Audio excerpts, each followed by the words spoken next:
Young brother was on his way to work early one morning when he was held up and robbed at gunpoint. The thieves took his laptop, his cell phone, his wallet with money and IDs. But thank goodness they didn't hurt him or take his life. Shaken and afraid, he borrowed a cell phone and called home and told his mother of his terrifying ordeal. Mama, I've been robbed, roughed up, and I don't know what to do. And I'm afraid just to call the police. This is what his mama said: son, don't call the police. Don't you call the police. For if you call the police, you might lose much more than you have lost.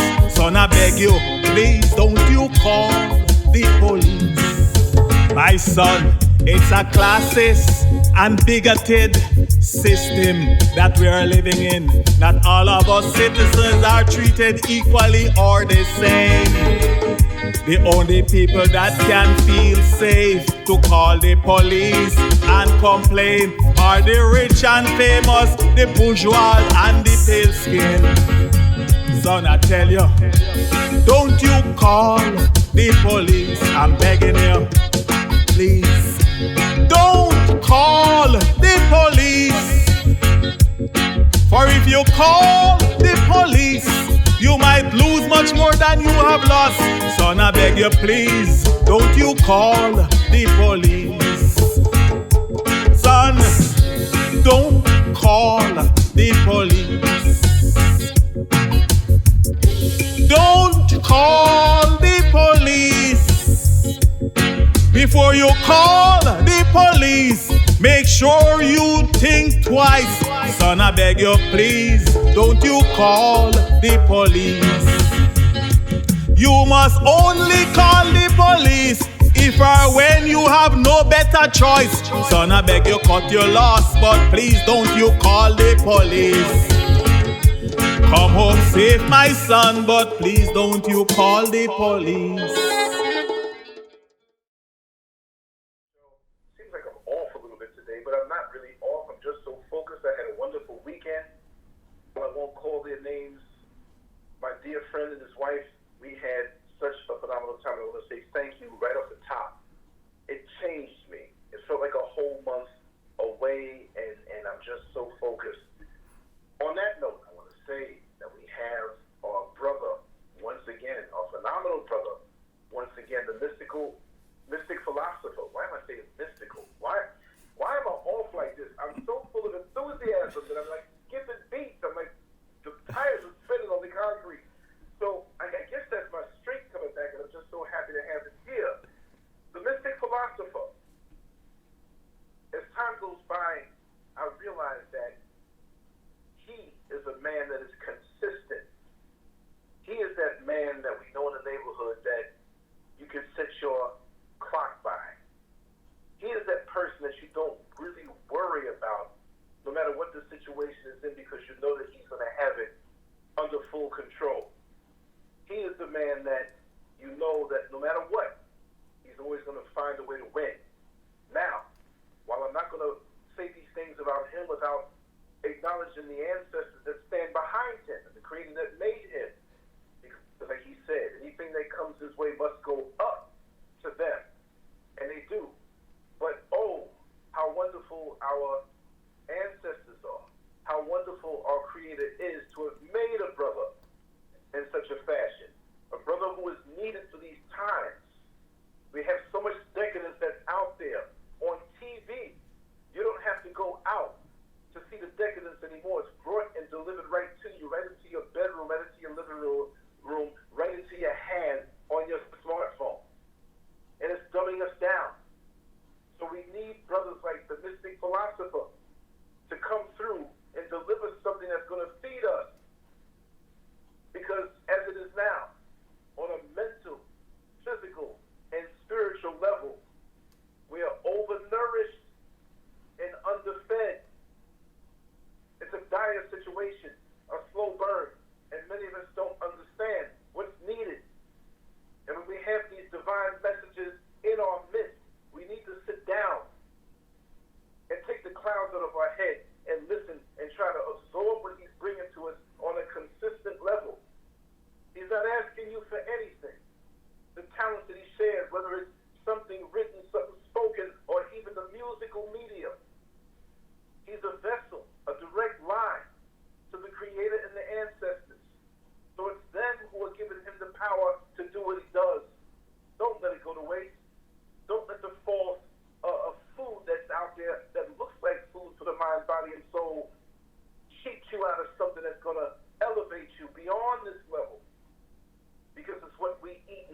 time we live later on that next level after we transition.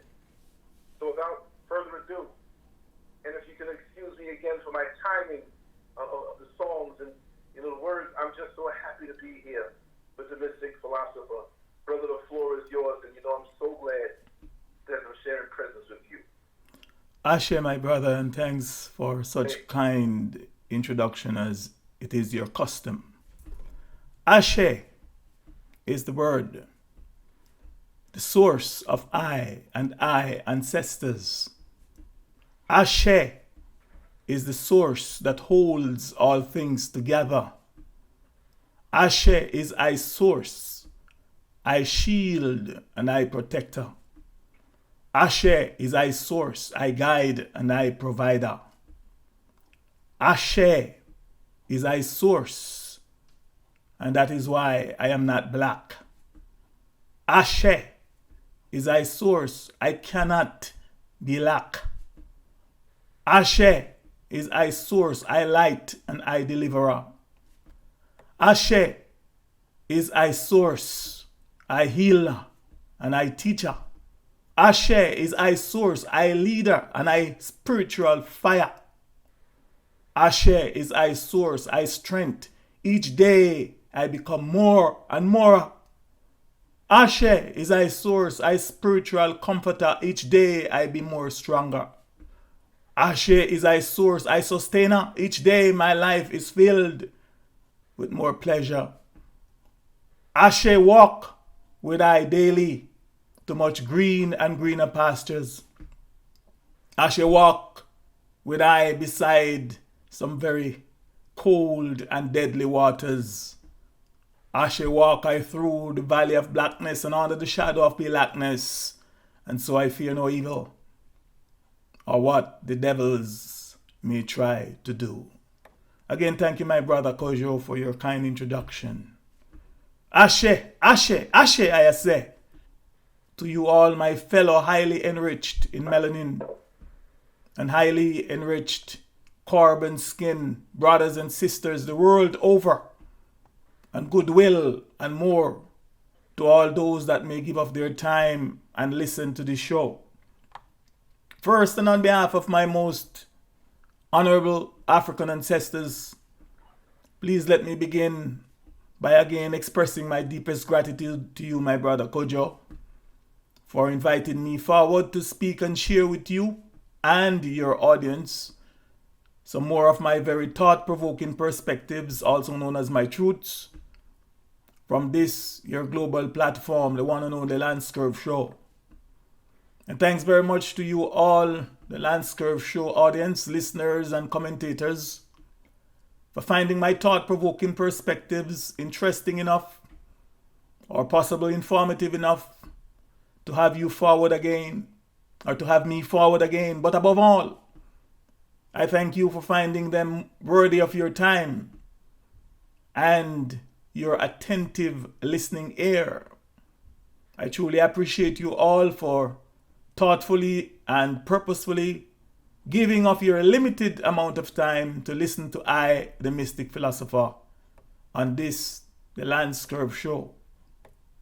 Secondly, and as it is my custom and practice before I get into my prepared notes for today's topic, for my discourse titled Black, the Mark of Death by Force, and this is part 3, and the subtitle, My Highly Enriched Melanin / Carbon Skin People, aka my African people's dreadful fear of the Black Force, aka the Black Police, which is also under the banner of redemption from the curse of the Black Spell, and this is part 5 of that. As customary, I would like to make a public disclaimer.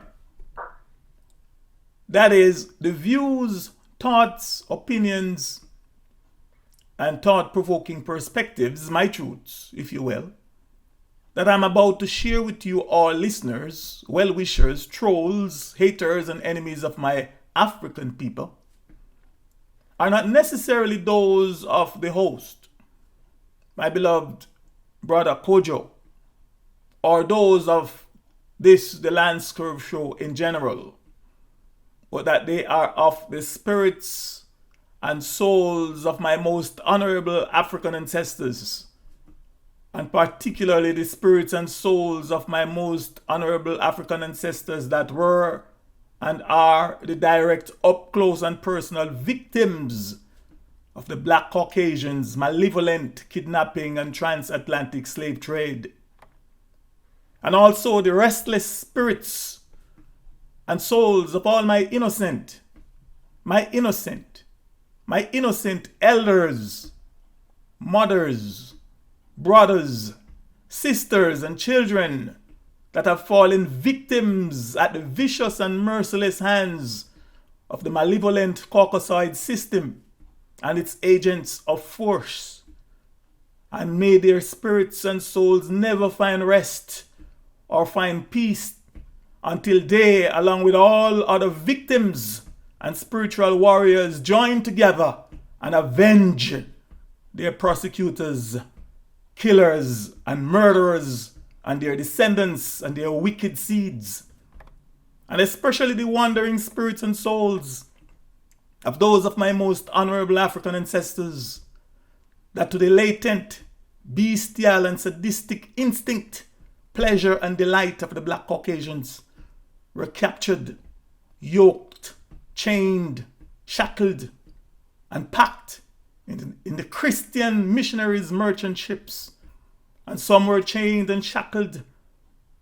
And some, while chained and shackled, were mercilessly thrown alive overboard the Christian missionaries' merchant ships and fed to sharks in some of the world's most vicious and shark-infested waters, whereby they were helplessly, defenselessly, torturously, and ferociously torn to pieces while being eaten alive by sharks, and have their spirits and their souls violently forced, violently snuffed from their bodies.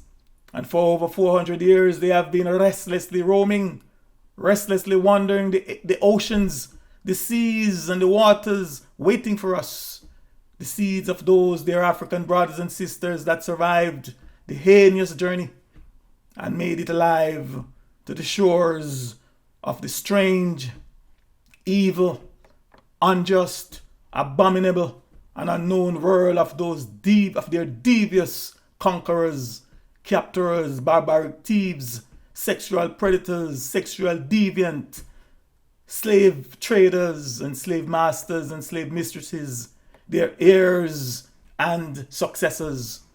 For over 400 years, they have been restlessly roaming and wandering the seas, waiting for us, the offspring and ascendants of their African brothers and sisters that endured and survived the horrors of chattel slavery and preserved their African and melanin genes, preserved their African and melanin seeds, so that today we will set the record straight, so that today we will get it right and call upon them, so that today we will invoke them, honor them, pour libation for them and to them, to proclaim their names and declare them, so that here and now in this physical realm and there in the spirit realm, we will together inflict true spiritual and retributive justice on the evils. For how can I forget? How can we, my brothers and sisters, forget? Why must we forget? How must we forget?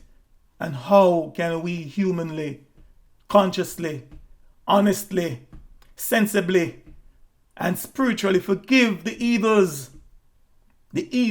and atrocities, the extremely wicked and cruel acts that have been brought upon our people, and by extension upon us, their offspring and ascendants, by the evils? It is their spirits and souls, the spirits and souls of these my most honorable African ancestors, and the innocent fallen victims of the system and its agents of force, that I invoke, that I call upon, and whose spirits at this time are being channeled through I, the Mystic Philosopher.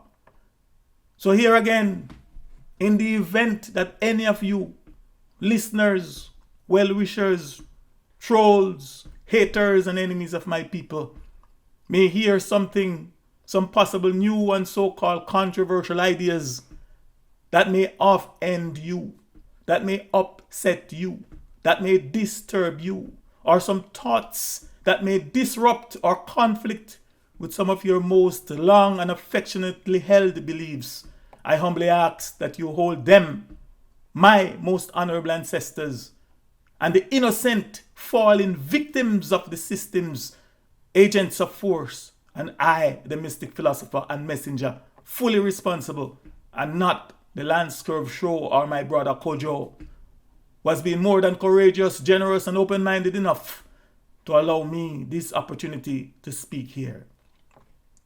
The late Bob Marley once said, and I quote, "The truth is an offense, but not a sin," unquote.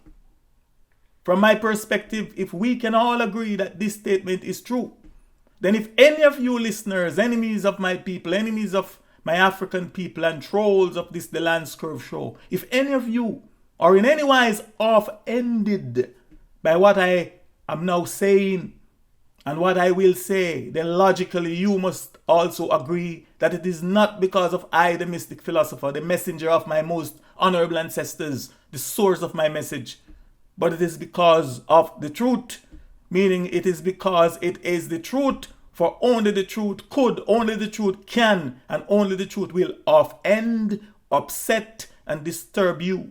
And by extension, only the truth can offend us all. Thirdly, by now I am sure most of you listeners to this The LanceScurv Show already know who I am. And for those of you that might be listening me for the first time, I ask that you please go and listen to all the 4 or so previous of my previous appearance here on this The LanceScurv Show, titled The Redemption from the Curse of the Belak Spell, from part 1 to I think this is part 5, if my memory is correct. As stated and implied in all of my earlier presentations or discourses on this program or on this The LanceScurv Show, that my aim and goals are to examine, to explain, to show, and to prove to all my people, or more correctly, to explain and to show and prove to most of you, my Melanin people, my viewers and listeners alike, that we, the natural native earthly humans, we the Earth's organic humans, we the humans that are identifiable by our highly enriched carbon skin, or our highly enriched melanin skin complexion, also known as Africans. We the people that are the pre-Adamic humans, we the people that are deceptively, erroneously, maliciously, deliberately, disparagingly, and sorcerously called, named, labeled, carded, and profiled black. The black people are the direct victims. We are the direct victims of the curse of the Belak spell, a curse that has been cast and broadcast and placed on us by our formidable adversaries, the alien invaders and conquerors that are originally from the Caucasus Mountains in Caucasia. And that the first step towards removing their curse, the curse of the Belak spell, is that we must immediately stop calling ourselves black. We must immediately stop associating ourselves with the word black. We must immediately stop identifying ourselves with the word black. We must immediately stop calling our communities, our children, you name them, black. We must also stop having all others, especially our enemies, calling and labeling us black, etc. And secondly, we must immediately stop calling and labeling Caucasian people and all else to whom it may concern white. thereby stop perpetuating their lies and their fraudulent white status. And as I have said before, and will unapologetically repeat over and over and over again, that it is a fraud, and a very blatant and audacious one at that. We must also stop telling our people, and especially our children, that the pallor skin, or the pale skin, or if you prefer the scientific terminology, the melanin deficient skin looking image, painting of the Caucasian character called Jesus Christ or Yahushua, that they have in their churches, schools, or homes, and even in some government offices, etc., is white. We must stop that bull manure. Truth be told, I am a lot tired of listening to all the so-called awakened and enlightened black consciousness teachers, educators, scholars, activists, historians, leaders, social commentators, radio and television, show hosts, internet bloggers, spiritualists, you name them. But I'm tired of listening to them passionately condemning our oppressors' Christian religion and placing great emphasis on the point of the severe mental damage, the mental and physical subjugation, the inferiority complex, and the white savior complex that the white image of the Caucasian savior Jesus Christ is having on our African people. When the truth is piercing them in the eyes, but still they themselves cannot see it, or maybe because of pride or an arrogance among other factors, that they are refusing to see that the image of the Caucasoid Savior Jesus Christ ain't white, and that while they are relentlessly accusing the preachers, church members, and others of lying to our people, of lying to our children, they are also helping to perpetuate the lie. They are helping to perpetuate the deception. And not only that, but in the meantime, all of our enemies are laughing us all to scorn. I have also come to the realization that there are those among us melanin people that are much too old to learn. And as the saying goes, you can't teach old dogs new tricks. They just won't get it. And that is why I call upon and look to and appeal to our youths, because they are young and mentally strong. And it is their time now. Most of us old folks that might be listening to this, our days are numbered. So please let us not stand in the way of our youths. I am also very much aware of the fact that there are those among us melanin people that know this truth. Meaning they know in their hearts and minds that it is not a white image. But because of greed and their system's honorary status and for financial gains, they will not reveal it to their students, to their members, or to their people that they are claiming to represent, and to the people that they are claiming to be helping and are claiming to be working for. For example, do you honestly think or honestly believe that most of these famous and not so famous so-called or system labeled black artists,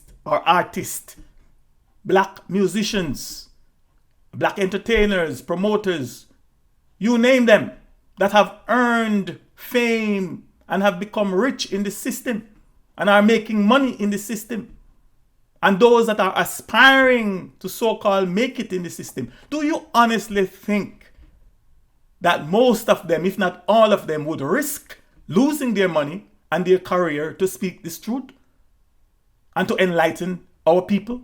Well, hell no, I don't think so. Do you honestly think that many, if not all, so-called and system-labeled black teachers that know this truth would risk their livelihood in the system and teach these truths to their students? Well, hell no. Truth be told, I don't think so. Do you honestly think that most, if not all of these so-called and systems labeled black preachers, black politicians, black coaches, black professionals, black you name them, would risk losing their so-called black wealth, their black money, their black government grants and perks that they are receiving to so-called run black programs for black children, etc., and their black status, you name it. Do you honestly think that they would risk all that for speaking up or standing up for truth, let alone justice? Well, hell no. I don't believe so. I don't think so. We that are awakened from the system's evil and hypnotic trance and are enlightened to this very basic but very important fact, and those of us that are in the process of being awakened must stop confusing, inculcating, and indoctrinating the very innocent, impressionable, and trusting minds of our children with this lie that the polar image of the Caucasian Savior Jesus Christ is white. For even an honest child from among us melanin people, whose minds has not yet been corrupt and prejudiced with this lie, will tell you that the image is not white. We must also stop telling our children that they are black and that Caucasians and other pale-skinned people and their children are white. Now, can you begin to imagine how great our children will begin to feel about themselves and how much confidence and high self-esteem that they will begin to have in themselves and exhibit among themselves if or when they realize that they are not black? Can you begin to imagine how our children will begin to walk with their heads held high and their chest lifted high, and how bravely they will begin to look others, especially our enemies, in their eyes when they speak to them, after we invest the time and explain to them the meaning and definition of the English word black, and let them know of a fact that they are not black, and explain to them why they are not black, and explain to them that their source and ancestors were not black and are not black.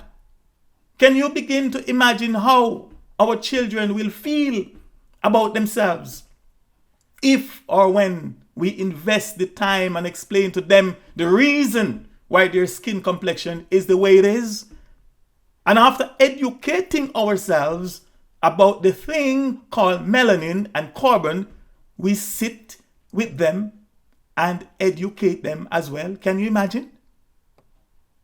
Can you begin to imagine the enlightenment that our children will experience when they realize that they are not their skin complexion, that they are not their physical bodies? Can you begin to imagine the joy and the happiness that our children will feel and experience when they come to the knowledge and the truth that pale skin children or pale skin people are not in the least superior to them, and that the idea of bleaching themselves or bleaching their skin to look like melanin deficient people is a violation of one's morals? That to bleach their skin to look like pale skin Caucasian and others is a sin against oneself? That it is the ultimate expression of unmatched ignorance and stupidity, and that it is a gross abomination? Finally, we must stop having our enemies and deceivers laughing at us and make a mockery of us by calling us names such as stupid, nigger, imbeciles, ignorant, minors, minorities, etc. We must stop having our enemies and deceivers laughing at us and make a mockery of us for us not being able enough or intelligent enough to distinguish between black and white and between darkness and light. The fact is that as a people, if our common sense is activated, coupled with our basic sense of physical sight, cannot affirm for us that there are no such thing as white people. There are no such thing as white supremacy. There are no such thing as white supremacist or white nationalist or white government. You name them. Then the evidence is hereby showing that maybe we are too far gone. Maybe we are too far hypnotized, too far dumbed down under the curse of blackness and into the depths of blackness. We are too far gone to be saved. However, it is my sincere will that by the end of this series of discourses, you too, my listeners, will see and know of a fact. That is, if you have not yet seen and already recognized that there are no such thing as white police officers on this our planet and Mother Earth. In fact, even the phrase white police is itself a contradiction. But more on this at another time. So let me now get to work in proving that point. But before I do, let me take the opportunity and answer for the benefit of others as well. Let me take the opportunity and answer at least 3 or 4 of some of the questions that I have received. Question 1.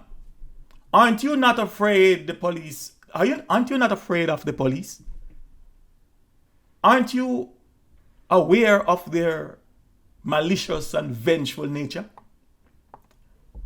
Well, first, let me begin to answer this question by asking and answering and sharing my perspectives on this other question. And that is, what is fear? Fear, or the thing called fear from my perspective, is the phenomena we Earth's organic humans, also known as Africans, sometimes see or sometimes sense with our physical senses, and the disturbing, destructive, and unhealthy emotions. Emotions also mean energy in motion that we experience in our physical bodies and also in our minds if or when we sense or recognize danger or recognize trouble. And by now you should know and understand and understand that danger or trouble is also another word for evil and another word for force, etc. So simply put, to be afraid is to see or to sense danger, aka evil. And for your information, yes, and for your information, every time I, the Mystic Philosopher, see or hear the word force, and as I've mentioned in the past, force is also synonymous with police, or police is synonymous with force. Force is equal to police. So anytime I, the Mystic Philosopher, see or hear the word force, which is equal to police, all I see and hear is danger, trouble. Even when I see them on my television screen, or in the movies, in videos, or documentaries, I still sense danger, trouble. And anybody that tells you that they are not afraid of danger or trouble is either lying to you, they're either lying to you, or they are dumb fools. Please also ask yourselves this question. Who or what in this reality does people, and especially those of us that are the Earth's organic humans, that are maliciously labeled black and are categorized as the poor, the lower class, and the no-class citizens the world over, who or what do we fear most? If you think very carefully and is honest to yourself, you no doubt will come up with the answer that it is the government that we fear the most. The evidence will show that almost everywhere, if not everywhere, on this our planet Earth, people are afraid of their governments. And why are they afraid of their governments, you may ask? Well, again, upon very careful thinking, observation, and analysis, the evidence will show that it is because it is their government that has the potential to harm and exploit them the most. And who or what is the force equal police? It is the government. All a police officer, aka a force officer, does, or an agent of force does, is to administer the government's force. He or she is just an agent. He or she is just a conduit through which the government's force is distributed, also known as discharge on us, the citizens, aka the subjects. Let me quote for you to prove that point from the Black's Law Dictionary. And I quote, police, which of course you know equal force or means force, is the function of that branch of the administrative machinery of government which is charged with the preservation of public order and tranquility, the promotion of the public health, safety and morals, and the prevention, detection and punishment of crimes. Unquote. So here you see it for yourself. And I ask that you guys verify this by just going online. It's free. It's not like back in my day when I was studying, I have to travel from one library to the other, write notes here and there. Now everything is online. The Law Dictionary, the Black's Law Dictionary and other law dictionaries are right here online. So check it for yourself to prove the point that police just represents, the police officer just represents the government. And that, according to the dictionary, police is the function of that branch of the administrative machinery of government. So when we fear police officer, it's the government we really fear. So now, hear this, my people. Let me tell you, or let me tell it to you and put it to you as blunt and as straightforward as I can using this, our adversaries, our oppressors' language, the English language. This, our planet and Mother Earth is under occupation, period. It has been under occupation, and it is under occupation for quite a while now. For quite a long time now. It has become even more intensely occupied since the creation of the Adamic race, and by extension the Adamic races. And who are the occupiers? Some of you that really don't know might be asking or might ask, while honestly seeking to know the truth or to know the answer. Well, first, the chief and head occupier of this our planet Earth is the evil, alien, interplanetary invader god and space entity that is commonly called and that is commonly known to many as Satan, the devil, along with his host of devils, along with his demonic forces, aka the forces of evil. They are the ones that have invaded, subdued, conquered, and captured our planet. They are the ones that are the occupiers of our planet and our Mother Earth today. They are the unnatural ones. They are the force and the forces of evil that we, the natural native earthly humans, contend with daily in our battle just to survive. And for your information, Satan and his host of devils, the demonic forces, are not just the occupiers of just one or just a few specified geographical locations on this our planet and Mother Earth. But they are the occupiers of the entire planet with, through, and by their evil force and forces. Let me offer further proof to show that I am not making things up, or that I am not, well, some of you may think I am crazy. Let's go to the Adamic Race History and Holy Book. According to the Adamic Race History and Holy Book that most of you know as the Christian Holy Bible, Satan the devil is the God, the most high of all the kingdoms of the earth today and for quite some time now. And he is the one that has handpicked, mind-picked, brain-picked, and race-picked his governments, his kings, his queens, his presidents, his prime ministers, his dictators, his generals, his leaders, you name them. And just to highlight and prove this point to all of you that might be in doubt, let me quote from the Adamic Race History book for you. The devil, and I quote, the devil led him up to the the devil led him up to a high place and showed him in an instant all the kingdoms of the world. And he said to him, I will give you all their authority and splendor.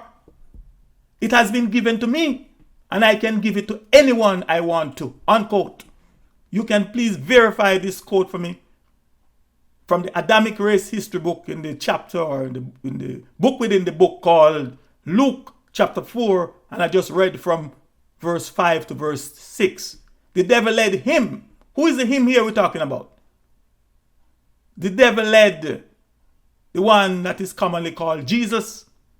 So here again, according to this, the Adamic Race History and Holy Book, you can see and read for yourselves that the alien interplanetary invader and conqueror entity called Satan the devil is the mighty one on the earth, the occupier.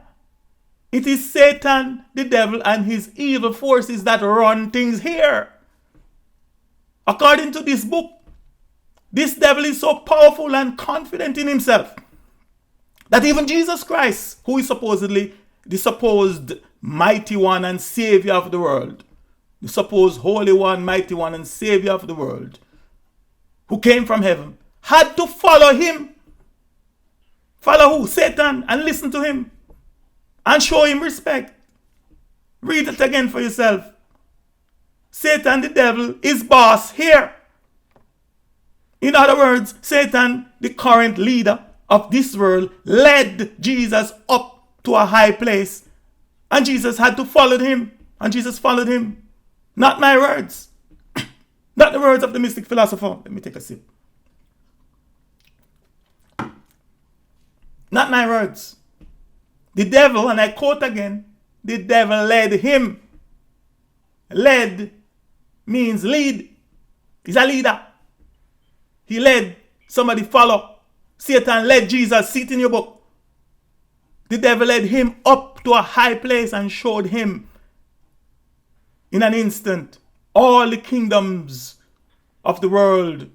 And he said to him, I will give you all their authority and splendor. It has been given to me, and I can give it to anyone I want. Who can talk like that if he's not the big boss? Them run things. All right. So if this is true, the operative word here is if it is true. If this is true, meaning all the kingdoms of the world belongs to him, Satan, the devil, then how and why would you be expecting anything less than force and forces of evil to be running things? And what kind of force are you expecting the police equal force to be? And if all the kingdoms and governments of the world, according to the Christian Holy Book, the Adamic Race Holy Book, belongs to him, Satan, then whose kingdom is the United Kingdom? Whose kingdom is the United States? Whose kingdom is Saudi Arabia? Whose kingdom? You name them. If the operative word here is if, and if this book is correct.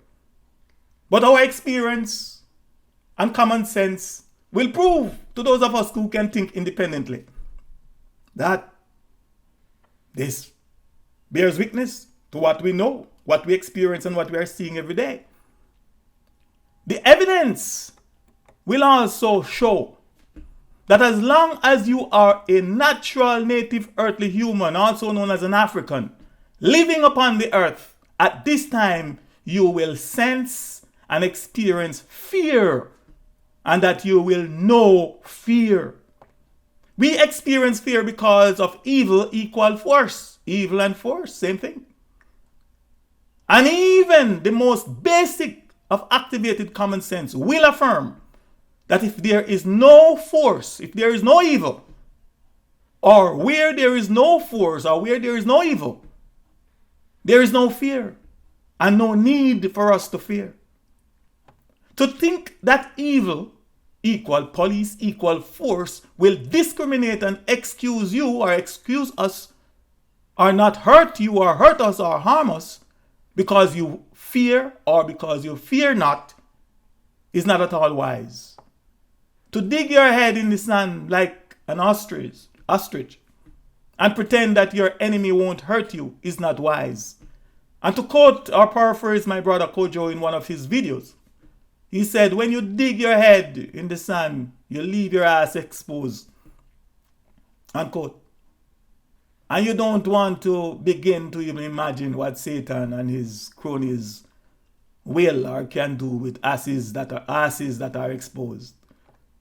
Another question that you might ask is what an animal that is in its natural habitat does when it senses or when it sees fear.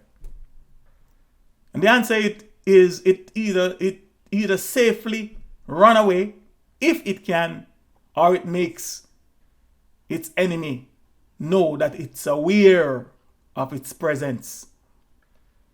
Now, in one of my songs titled Don't Call the Police, if you listen carefully, you will no doubt hear me relating an incident or a story of a young Melanin man that was held up and robbed at gunpoint while on his way to work early one morning.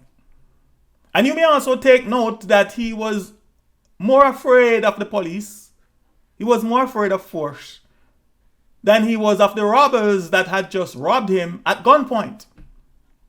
And when he called his mother and told her what he had just been through, she pleaded with him. She literally begged him, son, please don't call the police.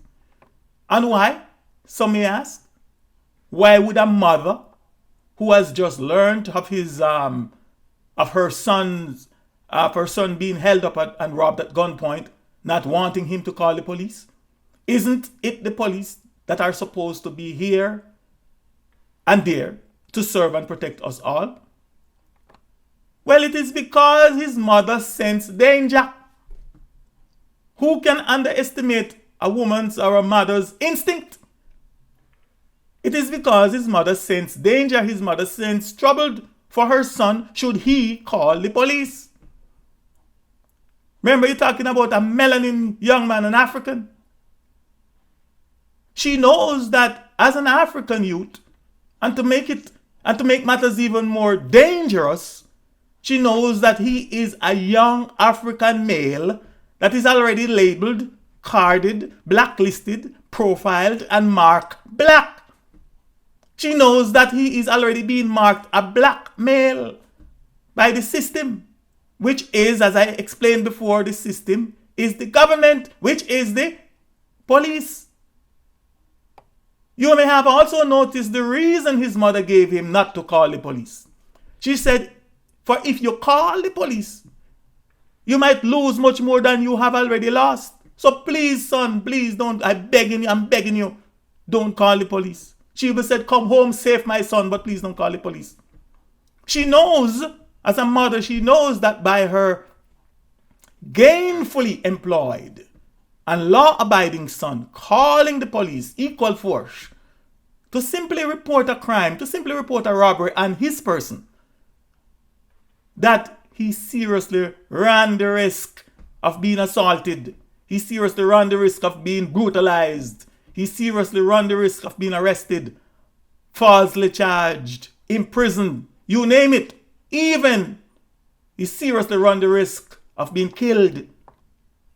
How many people from our African community that some of you, my listeners, may personally know or knew or may have read about or heard of that mistakenly called the police equal force for help and ended up losing their freedom, ended up losing their lives, ended up losing their life savings, ended up financially in debt ended up bankrupt, financially in debt because the lawyers are there to suck the blood out of them, ended up bankrupt, ended up losing their reputation, and even losing their own lives at the hands of those that they just simply called to get some help. Now you may have also noticed that his mother, in the song, that his mother told him that there are people, that there are indeed some people that feel very safe when they see the police or when they call the police, and that those people are not us. So yes, there are some people that are listening to me right now that are saying that they feel safe and that they know that they are very safe when they see, hear, or know that the police equal force is near, or that the police equal force is standing by. In fact, to them, the police is their God, their shield, their buckler. Their shield and their buckler that is always standing by. And that is true. For the evidence has also shown that the police is truly their God, their shield, and their buckler. And not only that, but that the police is also their defender that is ever present in their times of need. And who are these people? You might be asking, as if you don't already know. Well, the answer is also plainly expressed by this mother to her son. She said, and I quote, "The only people that can feel safe to call the police and complain are the rich and famous, the bourgeois, and the plain skin. All right, the pale skin." Unquote. My melanin people, the Earth's original and organic humans, also known as Africans, with the exception of a few ass-kissers, traitors, opportunists, and sellouts, we know, and please note that we don't believe, but we know of a fact that a rich, a famous, a bourgeoisie, a bourgeois, or a pale skin, also known as a Caucasian, can falsely call, or rather known as Caucasians, falsely called white person, can maliciously or mischievously call the police on us at any time and anywhere and bring down the host of hell on us. And although over 60 years ago, how could I forget to mention at this time young Emmett Till, whose spirit still yearns for justice and retribution on the seeds and descendants of his demonic murderers. For example, if you get lost while driving or even while walking and ended up in one of their middle or upper class neighborhood, and one of them sees you and call their God, call their shield, their buckler, and their defender on you, then that is when you experience the demons, also known as the legions from hell, descending on you. So these are the realities of my people that I see, and my most honorable ancestors would at this time have me talk about. And just to completely answer your questions, and I quote, "Aren't you not afraid of the police? Aren't you aware of their malicious and vengeful nature?" I will read for you one of my favorite poems that was written by a German Protestant pastor named Martin Niemöller, and it's titled, "First They Came," and I quote, "First they came for the socialist, and I did not speak out because I was not a socialist. Then they came for the trade unionist, and I did not speak out because I was not a trade unionist. Then they came for the Jews, and I did not speak out because I was not a Jew. Then they came for me, and there was no one left to speak for me," unquote. And so I speak, for sometimes we are only given one opportunity to speak out against injustice. Sometimes we're only given one chance to speak the truth, one chance to do the right thing, etc. Question 2. In all your preambles, you always ask the same question. How can we humanly, consciously, honestly, sensibly, and spiritually forgive the evils? Are you suggesting that we should not forgive our enemies and the wrongs that were done to our ancestors, and by extension the wrongs that are being done to us, their offspring, today? And isn't it true that only when we forgive our enemies that we too will receive forgiveness, as our Lord and Savior Jesus Christ has taught us in the Lord's Prayer? Forgive us our debts, as we also have forgiven our debtors. Unquote. My answer is this. Yes, I mean exactly that. We should not, and we must never forgive our enemies, not even those among us, our own people. Remember, an enemy is an enemy is an enemy even unto eternity. Even when they are dead and are out of their physical bodies, they are still our enemies. Note that. You are not even, please note that you are not even saying or suggesting that I should forgive a former enemy. And that is just one of the major problems that our people are having. We are so deceived and engulfed in blackness, engulfed in ignorance, that we don't even know, let alone able to distinguish between an enemy and a former enemy, or our enemies and our former enemies. Secondly, most of us don't even know, let alone understand, the practical meaning and definition of the word forgive and the word forget.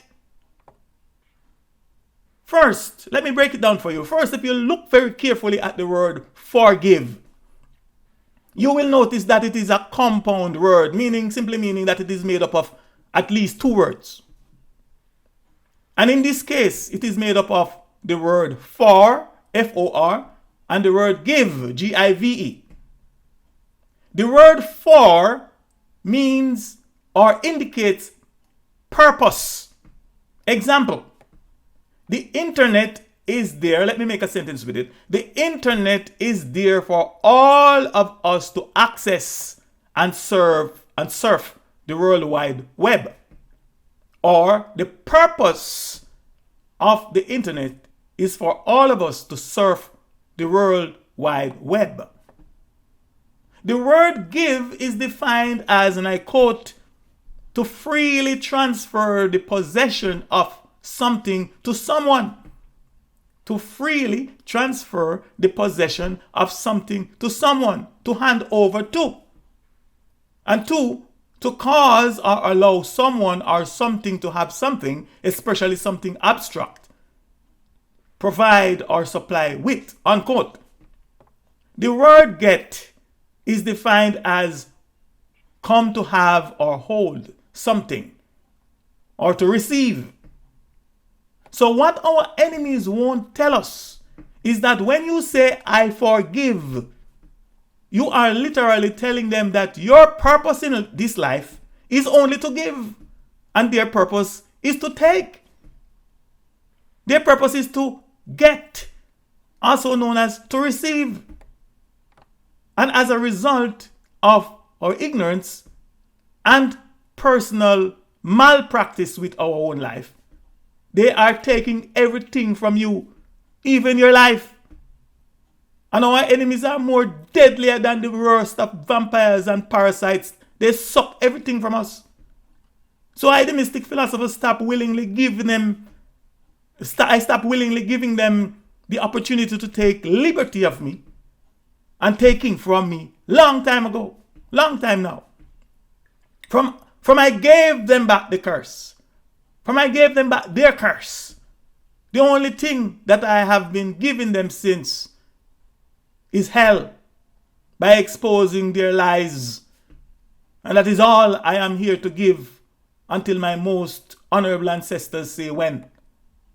Secondly, when our enemies and oppressors, what our enemies and oppressors won't tell you is that Jesus Christ is their king. Not our king, but their king. He is their savior. He is their mighty one. And he is their Messiah, and definitely not us. but that he is our Lord. He is not he's their Savior and their Messiah. But what he is our Lord. And what does the word Lord mean? He is our slave master. Jesus Christ is the head slave master next to his Father. And if we think that we can or will be delivered from this system, delivered from this system's evil and its oppression by or through him, Jesus Christ, we have made and we are still making a very sad mistake. And if a lot of us were not so wrapped up and tied up and tangled up in our enemy's Jesus and the system's religion, then when we read their Adamic race history and holy book, aka the Holy Bible, the Christian Bible rather, we would see and hear him who? Him Jesus Christ himself say that for us. We would hear him say that he is not for us, for himself. Check this out. And I quote, and I will quote again from the Adamic race history book. Then Jesus went thence. And I quote, then Jesus went thence and departed into the coast of Troy and Sidon. And behold, a woman of Canaan came out of the same coast and cried unto him, saying, have mercy on me, O Lord, thou son of David. My daughter is grievously vexed with a spirit, unquote. Now please note that according to this said Adamic book, this Canaanite woman was a melaninated woman, aka she was an African woman. And Jesus is supposedly epitome of love, the epitome of kindness, the epitome of mercy, and the Prince of Peace, the epitome of perfection, etc. The man who came to rid the world according to the beliefs, Jesus, the man who came to rid the world of sin and death and sickness. So here is one of our African sisters. Read it for yourself. I'll soon give you the scripture. So here is one of our own African sisters and mother crying, begging, pleading with him to have mercy on her. And why? Because her daughter was grievously vexed with a demon or with a devil. And again I quote, but he answered her not a word. And his disciples came and besought him, saying, send her away. Get rid of her. Meaning, get rid of her. She's making too much noise. She's crying after us. Unquote. This is our sister crying out to Jesus Christ. Again, please note that he answered her not a word. Isn't this the same Caucasian Jesus yesterday, today, and forevermore? Isn't he the same guy that you, my fellow African brothers and sisters, have been begging and praying for over 400 years, and he is not answering them with not even a word? And just like how I see some of our sisters and mothers fasting, crying, and praying out loud to this guy, to the point that even his own Caucasian people begin to see them as nuisances. And he's asking him, Jesus, to get rid of them. Totally get rid of them. Eliminate them. Please note also that they are not asking him to grant our sisters or our people's request, but that he run them to the hell away from him. And I continue. Let me quote again. But he answered and said, I am not sent, but to the lost sheep of the house of Israel. Unquote. He said that. So when you hear some preacher come to tell you and people lying to you, tell you about Jesus is here to save you and he's the savior of the world, that's a lie. Unless the man was lying, or unless what is written here is a lie. This is the man's word according to the book. According to him, not according to me. And I quote again, but he answered and said, I am not sent, but unto the lost sheep of the house of Israel. So he was sent to save his people Israel. Not Africans, not West Indians, not Indians, not us, but his people, the people of Israel. His word, not mine. And I will give you the scripture, you read it for yourself. So here you have it from the horse's mouth himself. So the idea and doctrine that Jesus came to save the world falls flat on its face with what the man himself is hereby saying. Verse 25.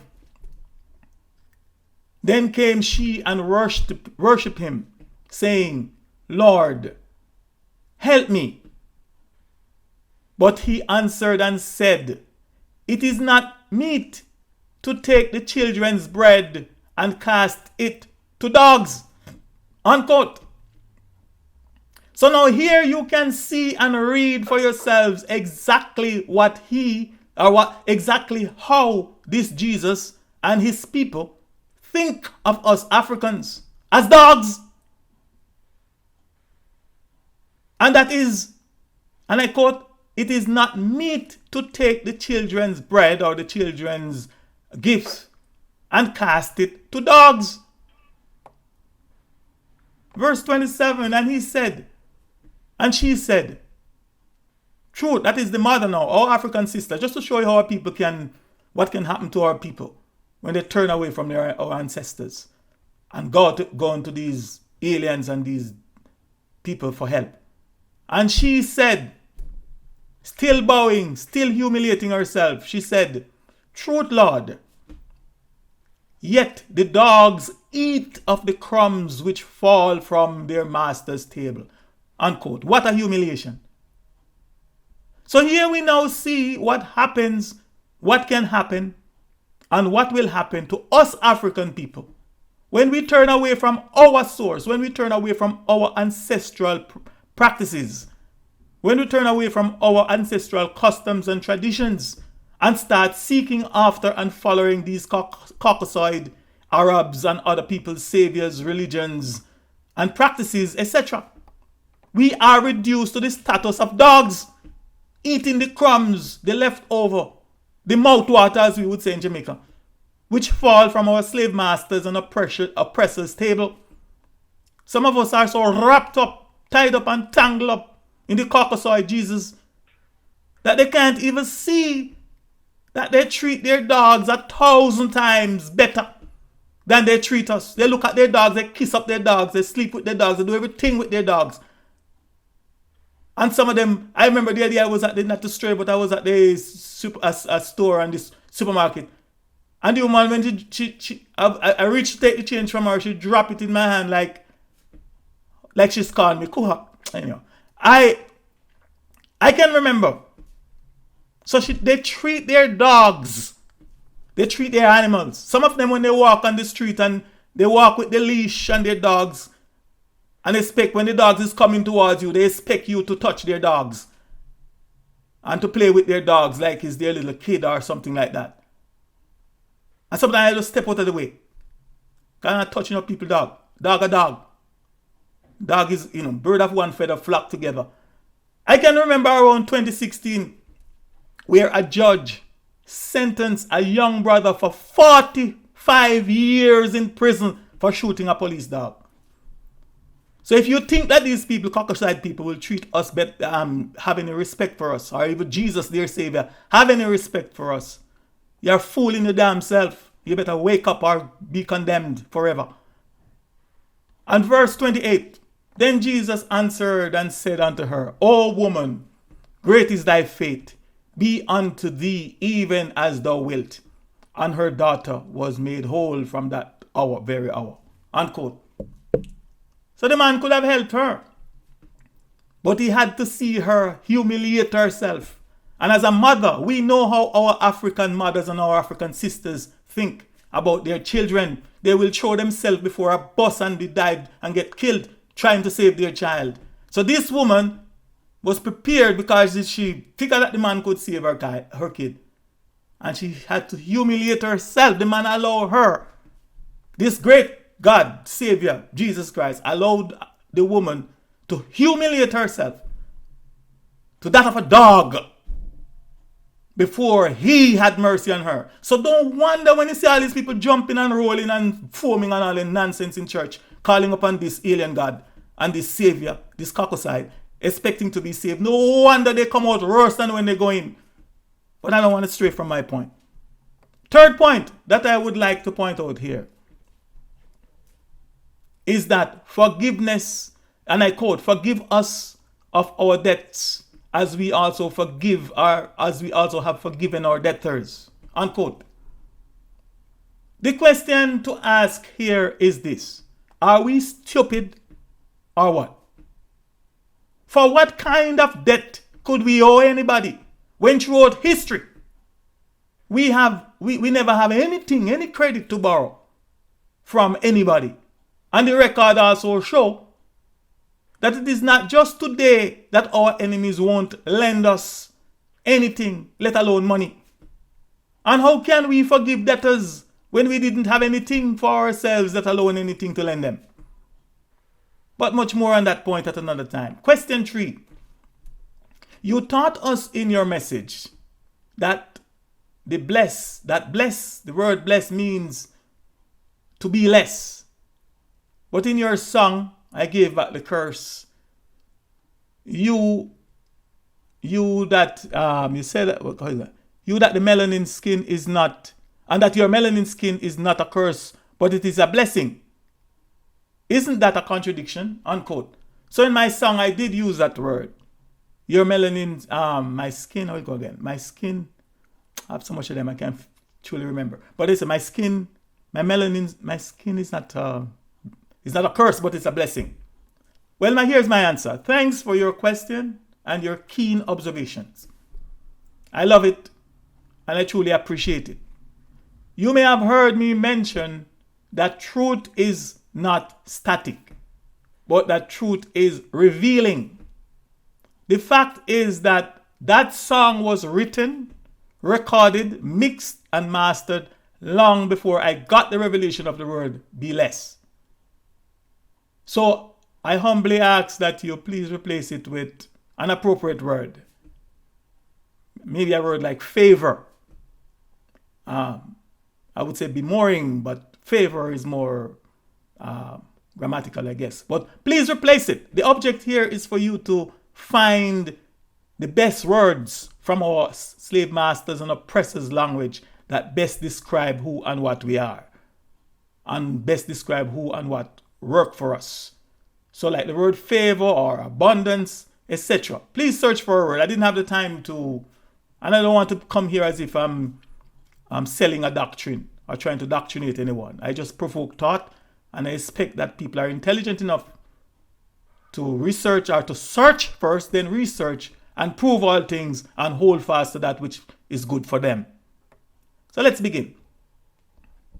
Today I will continue delving into the topic and share more of my perspectives and insight on Black, the mark of death by force. And this is part 3 of the series. And the subtitle again is my highly enriched melanin/carbon skin peoples, aka my African people's dreadful fear of the Black force, aka the Black police. And this series of discourses will still be under the banner of redemption from the curse of the Black spell. And also, just to remind you that we, the children of our most honorable African ancestors and our mother Africa, are in redemption mode while on the road to restoration. These are some very serious times that we are living in. And it's either we're going to do, or that is the end for us, or die. But more on that at another time. I don't want to stray from this topic today. So far, I have covered 2 presentations in the series of discourses that I will present. And so in this discourse, I will be focusing on answering the question, because if you remember in my introduction, I told you what my objectives are, and I did mention the questions that I will be answering, and so far I've answered a few. I answered at least 3, and more that wasn't mentioned. But now we are on to question 4. And question 4 is, who is a police officer? So just to recap on what has transpired so far. In part 1 of this series titled Black, the Mark of Death by Force, I introduced the topic and my objectives. And if this is the first time that you are watching or listening to this or listening to me here on the LanceScurv Show, I humbly ask that you go and listen to them. Go and listen to all my previous discourses right here on the LanceScurv Show. They are filed here. For your information, all previous discourses or presentations were just setting the foundation for this part 3 and those to come. So in part 2 of Black, the Mark of Death by Force, I went to great details. I went through great details. And using my English dictionaries, using many English dictionaries and one law dictionary, namely the Black's Law Dictionary, along with many practical examples and activated common sense in showing, explaining, and proving the answer to the questions, what is police and what is force? That I have already covered. And from all the detail, my summary and conclusion are that police is force and force is police. Or if you prefer, police by meaning, definition, and for all practical purposes is force, and force by meaning and definition is police. And for all those of you that may have listened to one of my earlier discourses titled Redemption from the Curse of the Black Spell Part 1, you may also remember me saying that words and names are important and that the people, places, or things upon whom they are bestowed does take on the characteristics of the name or of the words that they are given. And so I also pointed out and explained how and why force and all forces, for that matter, is unnatural. All force and all forces are anti-nature. All force and all forces are destructive and evil, etc. And that there is nothing good that can come from any force or forces. Imagine for a moment, if you will, that there is but one source. And that one source is the source of all sources. Get a little metaphysical or philosophical in you just for a moment. I want you to imagine that there is but one source, and that one source is the source of all other sources or of all other possible sources. Now, just for your information and from my perspective, the source of all sources is beyond our human comprehension. So don't try to think you can ever know that. You can try, just end up in the asylum. Therefore, for any one of us human and possible for any other entity to claim that they know and understand that source is not only a sign of insanity, but such an individual, such a human or entity is truly crazy, truly mad. The most that we can do is to think we know that it is. And according to one former Middle Eastern mystic and philosopher named Lamsam Rampa, and I quote, "That which is needs no proof, and that which is not cannot be proven," unquote. Meaning, if the source is, then you don't need to try and prove it. And if it is not, you cannot prove that it is not either. Now, one of the possible sources from that source is called nature, or to us, her endearing children. It's our mother nature. That is just one source of the source of all sources. And one of the other possible sources from that source is called anti-nature, aka unnatural, etc. From my perspective, the thing called force and forces, along with the creatures and agents of force, are from the unnatural source, aka the anti-nature source. And that is just one reason why to us, the children of our mother nature, these creatures are so cruel and desperately wicked. I also told you and explained to you that the alien entity called Satan the devil is of the unnatural source.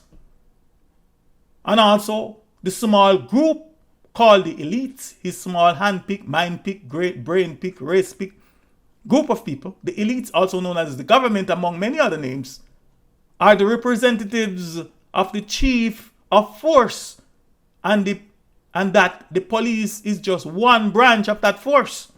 And earlier, you remember, I show you where Jesus himself, Satan himself, tell Jesus, look man, I'm here on things here. Anyhow, just ask yourself these questions, and especially if you are a natural native earthly human, aka the earth's, if you are one of the earth's organic human, an African, and to your own self be true, as honest and true as you possibly can with the answer. Question 1. When you hear the word force, let me repeat that. When you hear the words, plural now, when you hear the words force, forced, forceful, forcing, and forces, do they sound good to you? And do they make you feel good, relaxed, calm, comfortable, and safe, etc.? And again, this question is for you if you are a natural native earthly human, if you are an African, if you are highly melaninated. Let's look at some examples of these words in a sentence. Number 1. They only use force to get what they want and to have their way. Does that sound good to you? The police force officers are accused of using excessive force when they made the arrest. Does that sound good to you if you are a melanin person? We discourage the use of force. That's 3. 4. He used brute force to open the door. 5. He forced her to the ground and sexually assaulted her. 6. He is a very forceful man. 7. The burglar is forcing the door open. 8. The forces are demolishing the homeless people's humble abode. 9. The Air Force bombed the peasants' village, killing every living thing in sight. 10. The US Army is the most powerful military force in the world. And the list could go on and on. But one thing that is very obvious is that in almost, if not all the sentences in which the word force is used, violence, death, and destruction is implied, if not evident. I also point out and explain to you the fact that police equal force is unnatural.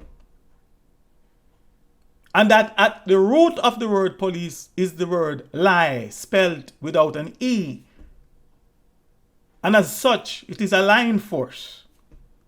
I also gave some practical examples of other words that have lie spelt without an E at their roots or at their stem.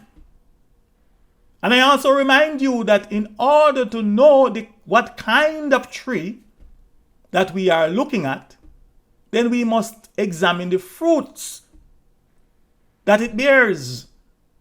And that in order to know what a human is, we must examine the fruits that he or she bears, meaning we must examine their works. We must examine their deeds. We must examine their behavior. We must examine their attitude, etc. I also point out to you a few other forceful words that are synonymous with force and police, all of which denotes fear, brutality, death and destruction, etc. Word number one, let me remind you. Word number one, coercion, which is the practice and persuading, which is the practice of persuading someone to do something by using force or threats. Coercion, also equal to force, also equal to police. Constraint, which is by definition to limit, control, restrict, or to restrict your movements or your freedom. Constraint, also equal to force, equal coercion, equal police. Duress, which by definition means threats, violence, constraints, or other action brought to bear on someone to do something against their will or their better judgment. Again, equal to constraint, equal to force, equal to coercion, equal to police, you name it. Number 4, oppression, which by definition, and all these for your information, my people, I'm not telling you anything that is just purely abstract, metaphysical, or philosophical. I'm not trying to play around with your brain. Everything that I said to you is something that is provable by yourself on right here on the internet. Just look up the meaning of these words and see if the mystic philosopher is trying to deceive you, trying to mislead you, or trying to impress you. Everything I'm saying here is, in fact, I did not even have to go to my bookshelf and pull down any of those old dictionary or the dictionaries there to look up these words. Now it's so easy to make a presentation. Just type in the word, and there are multiple dictionaries coming up to give the definitions. All you have to do is learn to copy and paste. You can quote exactly. So all these are not my definition. I'm not saying this about police equal force and all of that because I'm trying to say something that is not is, that already isn't. It's all here, and I ask and challenge you to verify these things for yourselves. And if you find any error, I am open. As I said in one of my previous presentations, I am not interested in people's ignorance or to expose other people's ignorance. I am more interested in what people know or what you know that I don't already know, so that I can add that to my collection of knowledge, if you will. So all these are here for you to research, or to rather first you search, then you research, and then you prove all things and hold fast to that which is good. So the next word again was oppression. Prolonged, and the meaning and definition is prolonged, cruel, or unjust treatment or control. The state of being subject to unjust treatment or control, mental pressure or distress. Again, that is equal to duress, equal to constraint, equal to force, equal to coercion, equal to police. Same thing, synonymous. Synonymous means the same thing. 5, enforcement. And by definition, the word enforcement means the act of compelling observance of or compliance with a law, rule, or an obligation. Number 6 is the word harassment. And by definition, meaning and definition, the word harassment is aggressive pressure or intimidation. Now, all these words are just telling you the spirit that they contain. All these words represent entities and spirit that are within them. Harassment, intimidation. Again, rather, did I give harassment already? Aggressive pressure or intimidation. Next word, number 7, is intimidation, which by meaning and definition is the action of intimidating someone or the state of being intimidated. Come on. 8, threats. A statement of an intention to inflict pain, injury, damage, or other hostile action on someone in retribution for something done or not done. And that again, you know what it's equal to. And number 9, arm twisting, which by definition is persuasion by the use of physical force or moral pressure. Right? 1, continuous physical force exerted on or against an object by something in contact with it.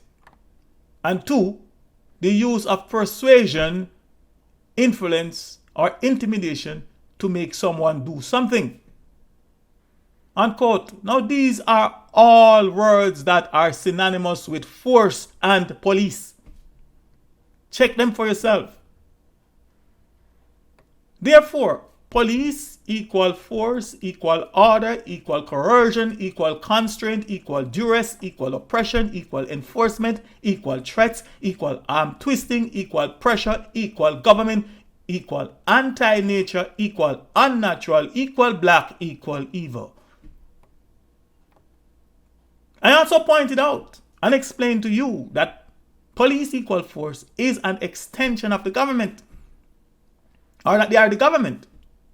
And to be more precise, police equal force, is the function of that branch of the administrative machinery of government which is charged with, and again I quote, the preservation of public order and tranquility, the promotion of public health, safety and morals, and the prevention, detection, and punishment of crimes. Unquote. And I also explained to you why the government is a real and unseen evil force.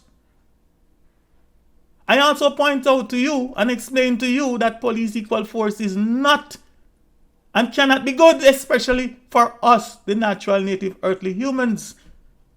And that for us to expect goodness from police equal force is definitely not at all wise. If you are wise, you expect only the worst from them at all times. So you won't be disappointed when they unleash force on you, because that is what they are charged with, and I will come into that word shortly. That is what they are possessed with. Another word for charge, I'm not getting ahead of myself here, is the word possessed. And who is a police officer?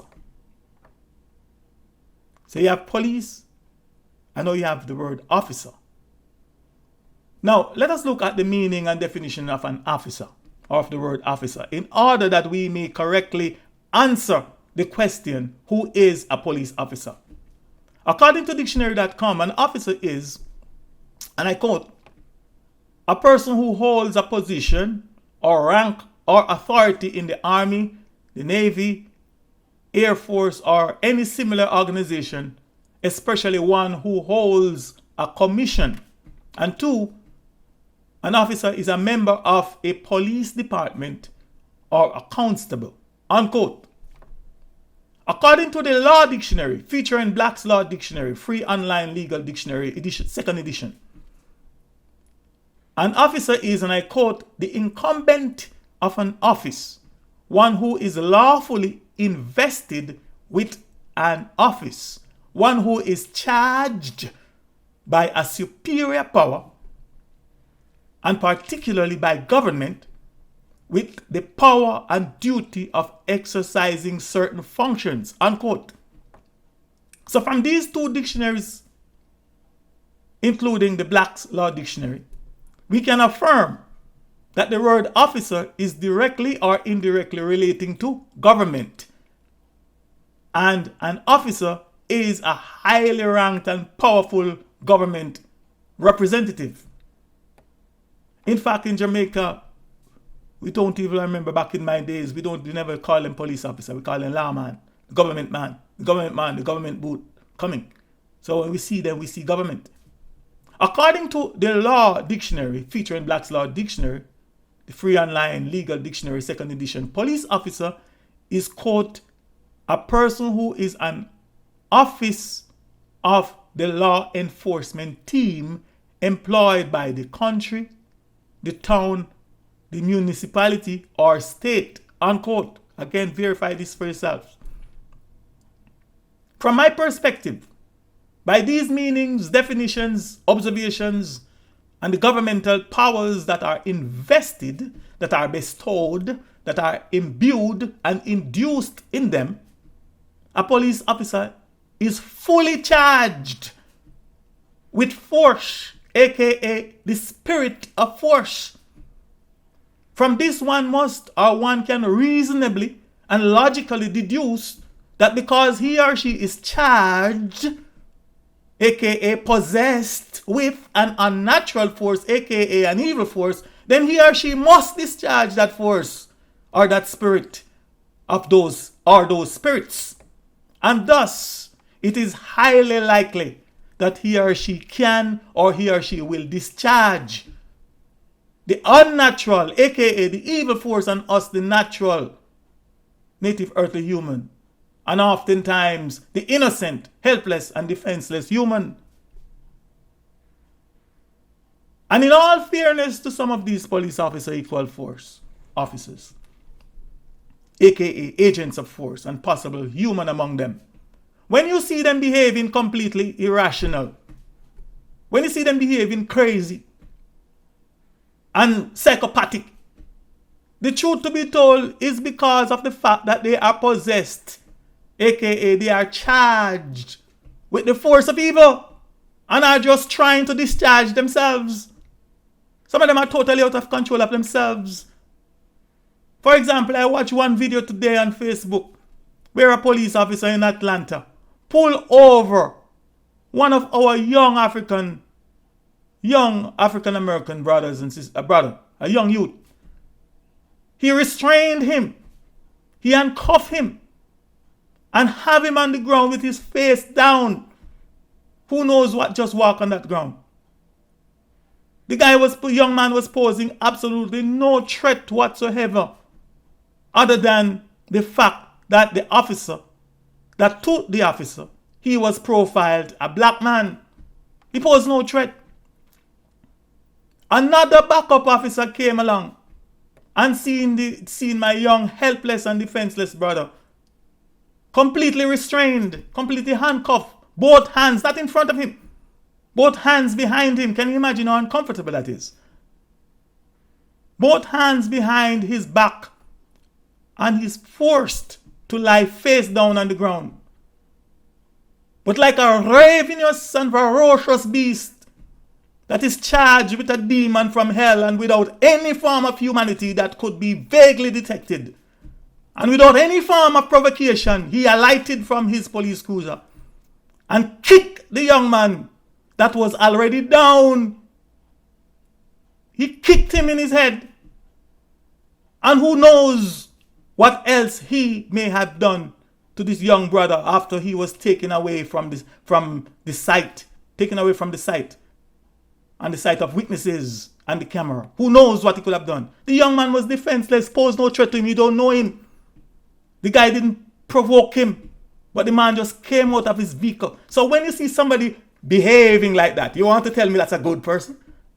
And that person is acting out of natural spirit as a natural human? No! It's because he was possessed. He was charged with an evil spirit, and it has to be discharged. And that was an opportunity. And we are always the ground for their discharge. Now, in as much as we African people know from experience that is coded in our DNA what these creatures and descendants of Adam are, but isn't it obvious to us human that these officers are possessed, that they are charged with a spirit or with some spirits that are other than that of a natural earthly human? For those of you that may think that I am making these things up because you have not seen it yourself, I ask that you simply go to YouTube and type in YouTube search engine, police officer kicked handcuffed man in the head. And some of you might be unpleasantly surprised with the amount of videos that will show. And almost all the victims are African Americans are melaninated, are my brothers and sisters. I saw somewhere the police officer are mercilessly and uncontrollably punching and beating our sisters, beating our women helplessly. They are helpless. You name them. Again, in all fairness, how can I, a sane and collective natural native earthly human, look at these, the manifestation of unadulterated evil, and say that these officers are acting on their own, that they are not possessed, that they are not charged with something unnatural? I can't do that. In all fairness to them. Thus, a police officer is a force officer. Meaning, a police officer is a force person. And a person of force. A police officer is a forceful officer, meaning a police officer is a forceful person. A police officer is an officer of force and a person that is full of force. A police officer is a powerful officer, meaning a police officer is a very powerful person. And please note that by definition, and to the best of my knowledge and interpretation of the English dictionaries and the English law dictionary, a police officer is not a peace officer. A police officer is not an officer of peace. A police officer, and please let me further explain why in much more detail, why he's not an officer of peace. From my perspective, the peace that I, the mystic philosopher, knows, the peace that I am from, the peace that I think about, my mother nature's peace, the peace that my ancestors, we the natural native earthly humans, once had and enjoyed ourselves prior to the invasion of our home on our planet Earth by mankind, the humankind.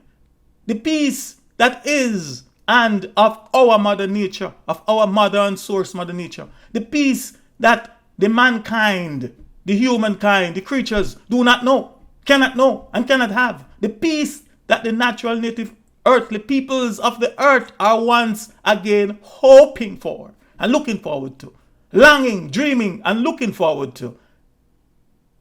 Its restoration cannot be had by mankind. It cannot be had by the humankind or the creatures, and nor can it be had through force or by force equal police. Peace cannot come about and will not come about by war or weapons of war or by mankind and humankind governments.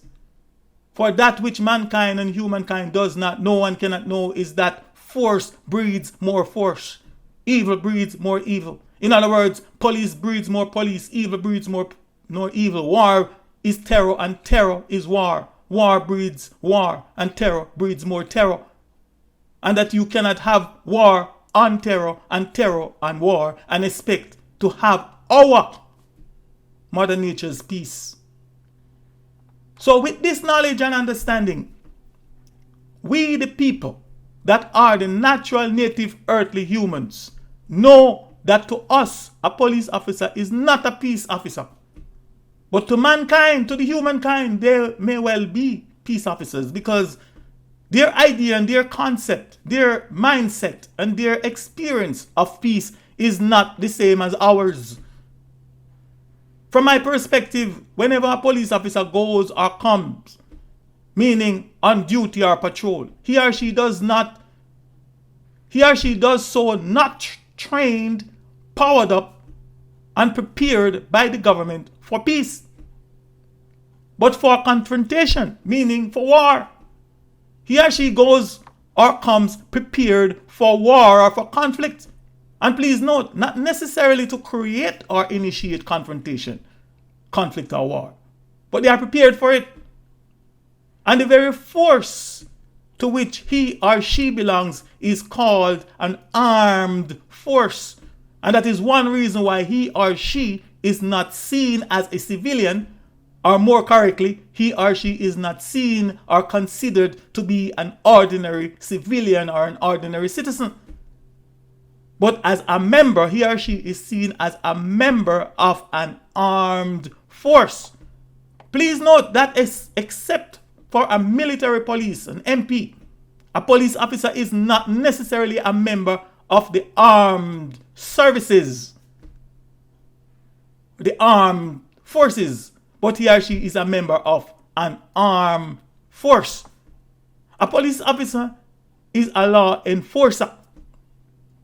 Let me say it more correctly. A police officer is a government law enforcer, and he or she is only about the government's law enforcement and enforcing the law. And the word enforcement means, and I quote, the act of compelling observance of or compliance with a law, rule, or an obligation, unquote. So please note that I did not say that a police officer is a nature's or a natural law enforcer, but that he or she is a government law enforcer, meaning a humankind law enforcer. And remember to whom all the governments and all the kingdoms of the world belongs to. Our mother and source, Mother Nature, does not, and I repeat, does not need any of us, her own, let alone mankind or humankind, to enforce or to force her law on anyone or on anything. A police officer is not a peaceful officer, meaning a police officer is not an officer of peace or a peacemaker, as some of us, the natural, native, earthly human, may think and wish them to be. And what do I mean by this?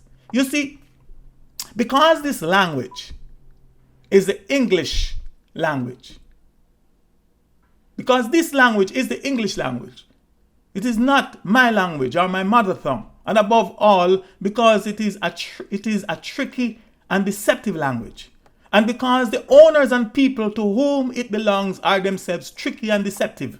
Please let me give you some examples of what I mean and exactly what I intend to say when I say that a police officer is a police officer, at the very least, from my perspective, is not a peaceful officer.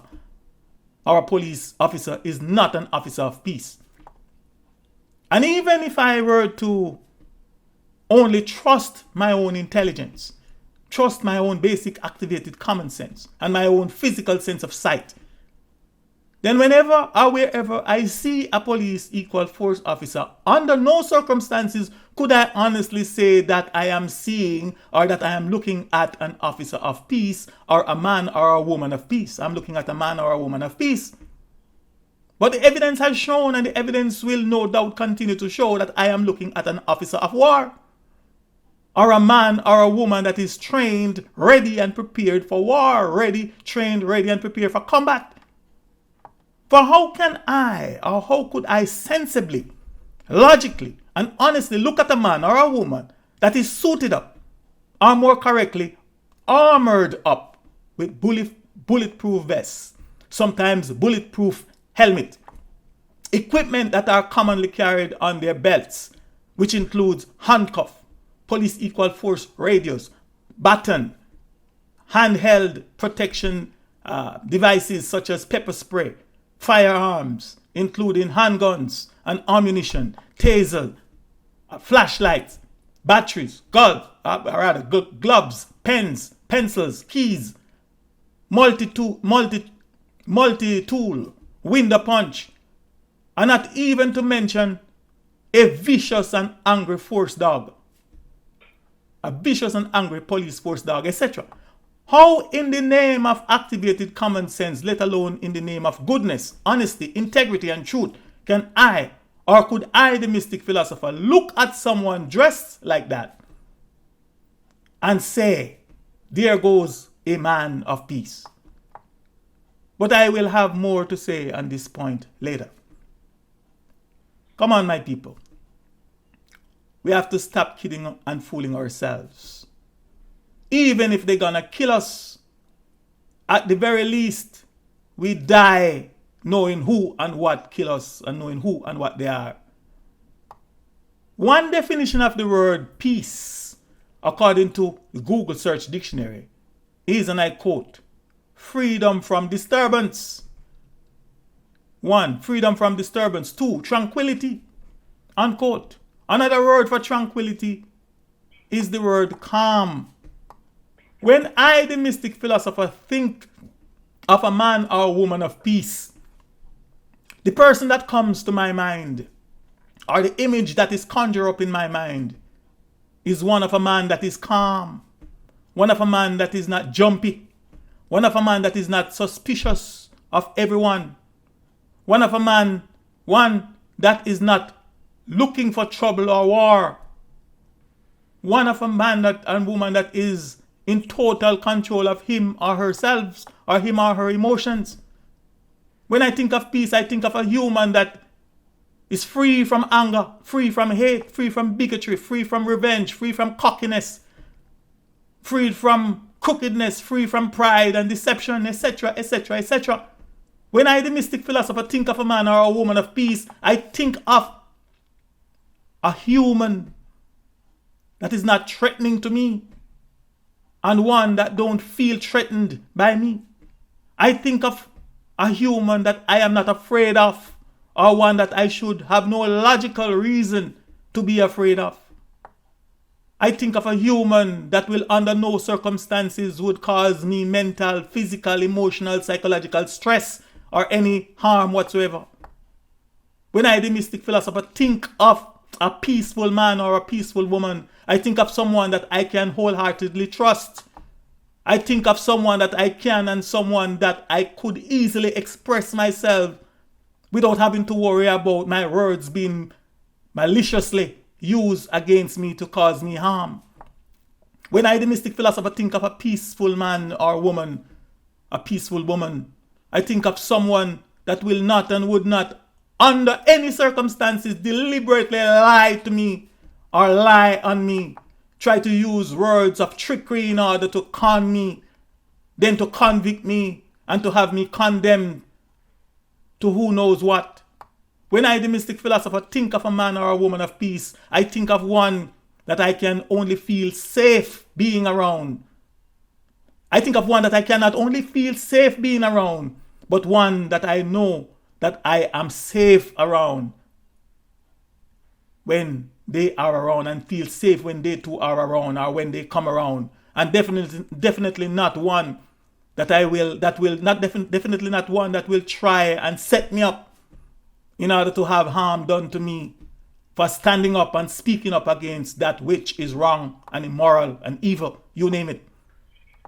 I put it to you, if you are a natural native earthly human of high melanin skin, aka an African, and you think or believe that police equal force officer is a peace officer, then you are definitely not wise, if not out of your mind.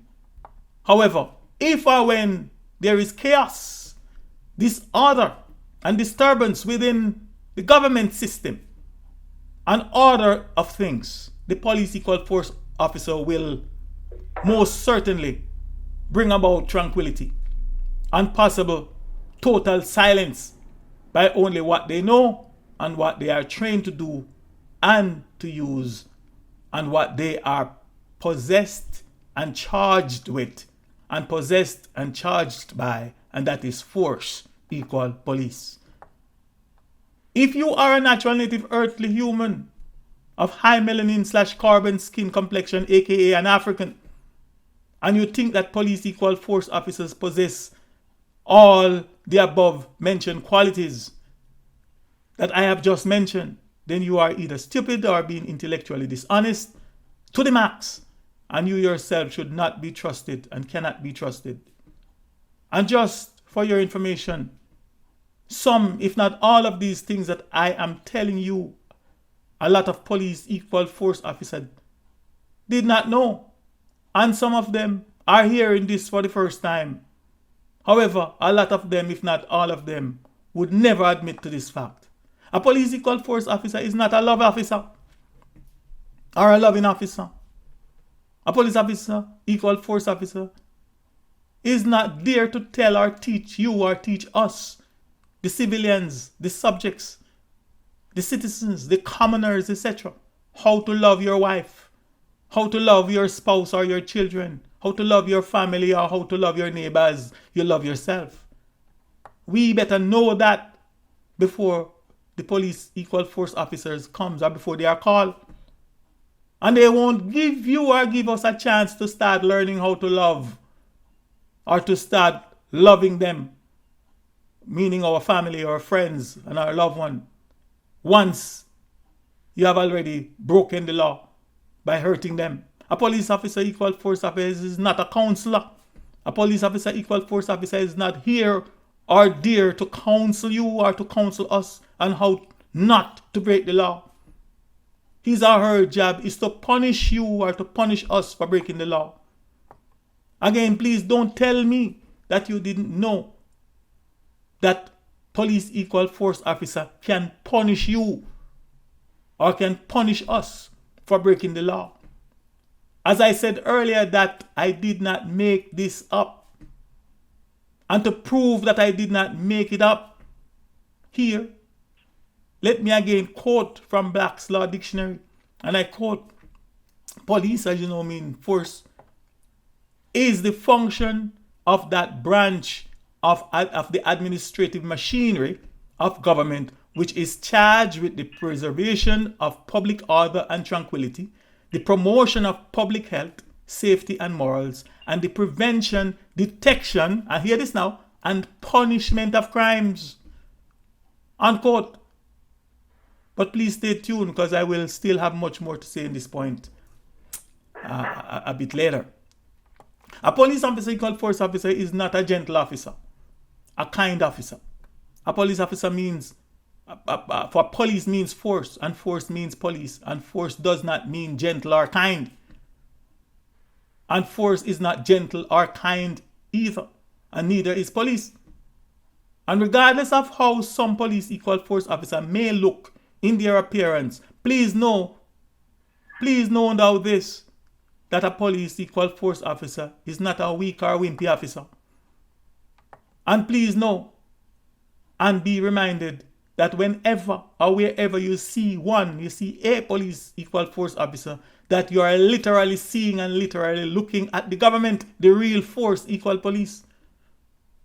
And that a police officer is the representative of the real force equal police, aka the government.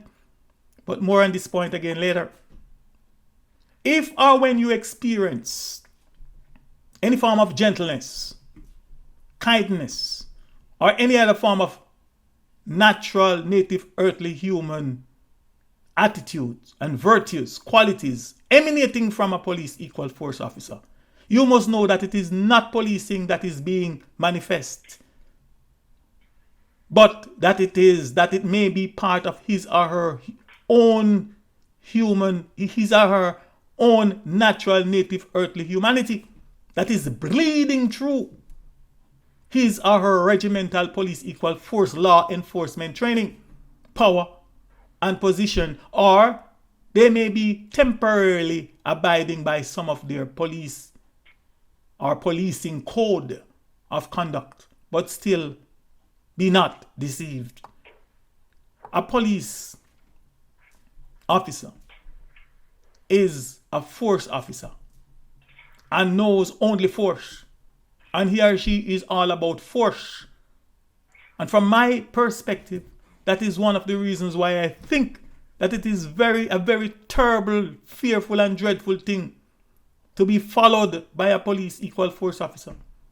It's a very terrible, fearful and dreadful thing to be stopped by a police equal force officer, to be pulled over by a police equal force officer, to be investigated by a police equal force officer, to be accosted by a police equal force officer, or to be confronted in any way, shape or form by a police equal force officer.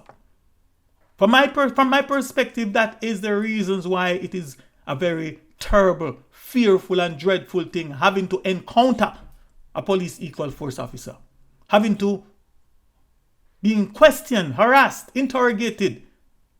And I want you to please write the word interrogated and look at it. in-terror-gated, or to fall in the hands or custody of a police officer, for whatever the reasons. I can vividly remember seeing 3 Caucasian police officers barbaric takedown of a young African male suspect. A young boy, maybe around age 14, maximum 16 years of age, outside a mall in Ontario, here in Ontario, a couple of years ago. And not only was the takedown savagely cruel and exceedingly brutal, and to me sad and memorable, but the fact was that he was a young boy of my own people, my people, that their system contemptuously, maliciously, and deceptively profiled, labeled, named, called, and blacklisted as black people. The purpose of the extremely violent takedown, I gathered, was that it was alleged that he had stolen something inside the mall. And the way two of those huge, muscular mankind police equal force officer body slammed the little fellow into the concrete, and then like a real wrestling match, they release all their own weight on him, which in my estimation was at the very least 375 to 400 pounds. While one of the police equal force officer, the officers of force, had his knees in the young boy's spinal area of his body, and while the other ensured that the young man's head and face was held firmly against the concrete pavement, and the third officer, or the third force officer, officer of force, wrist the helpless young fellow's hands from his sides and put on the handcuffs. It was from that day on, when I first came to this place, it was from that day on I became even more assured that police force and some that are called police officers are not natural, and nor do they belong to or from my mother and source Mother Nature. By watching some of their rodeo shows, exhibitions on television, I have seen they handle and treat their rodeo animals, let alone their house pets, with far more respect, with far more dignity and humanity. There was definitely no need for that assault on the young helpless man. But then again, as I learn now, that the force that was acting was not a natural force. When you have any form of encounter with a police equal force officer, an officer of force, and he or she did not, or he or she does not employ, exercise, or discharge any of his or her force on you, and especially if you are a natural native earthly human, an African, with high melanin skin complexion, and an ascendant or an offspring of the victims of the Black Caucasoid transatlantic slave trade, and consequently you are automatically blacklisted or listed as black by them, then as soon as you get home or as soon as you get to your destination, you should burn some incense or pour some libation as an act of acknowledgement, as an act of thanksgiving and appreciation to our ancestors for their protection that they have afforded you. Yes, those of our ancestors who are also invisible, but ever present to most, if not all of us. They are the ones that may have just delivered you alive and safe from the potent force and the potential lethal force officer. So what have we learned from these three definitions thus far? Well, I have learned that if my interpretation and understanding of the English language is correct, if the meanings and definitions are hereby given by these English dictionaries are correct, and if my reading and interpretation of the two English dictionaries and the Black Law Dictionary are correct, then I can now say, with much more knowledge, understanding, and overstanding, that police is force. Police is force and force is police. Police equal force and force equal police. Police is a force responsible for enforcing the law, maintaining public order, etc. B, it is a branch of one mighty and central force called the government. It is the government's civil force, a force of national or local government that is responsible for the prevention and detection of crime and the maintenance of public order. C, it is one of the government's force divisions or force branches that has the duty of maintaining law and order in and for an area or an event. D, police equal force is the function of the branch of the administrative machinery of government which is charged with the prevention, or rather the preservation of public order and tranquility, the promotion of public health, safety and morals, and the prevention, detection, and punishment of crimes. And E, when you see a police equal force officer, you see all police equal force officers, meaning you see force, the entire force, because he or she is a representative of force, the force. Now please let us take another but a much deeper look at the meaning and definition of police in section D that I have just mentioned above, and as the dictionary, or as a direct quote from the Black's Law Dictionary.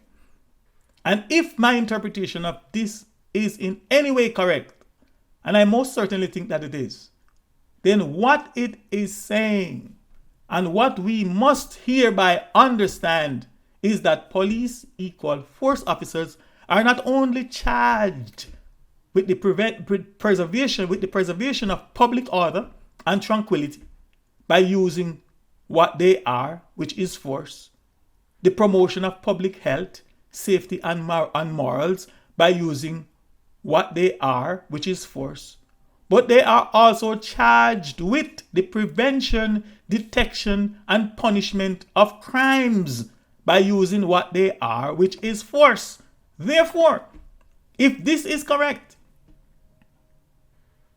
then my interpretation and understanding is that a police equal force officer or a police equal force officers are charged, which is another word for possessed, with powers to punish you or to punish us, to punish citizens, civilians for crimes.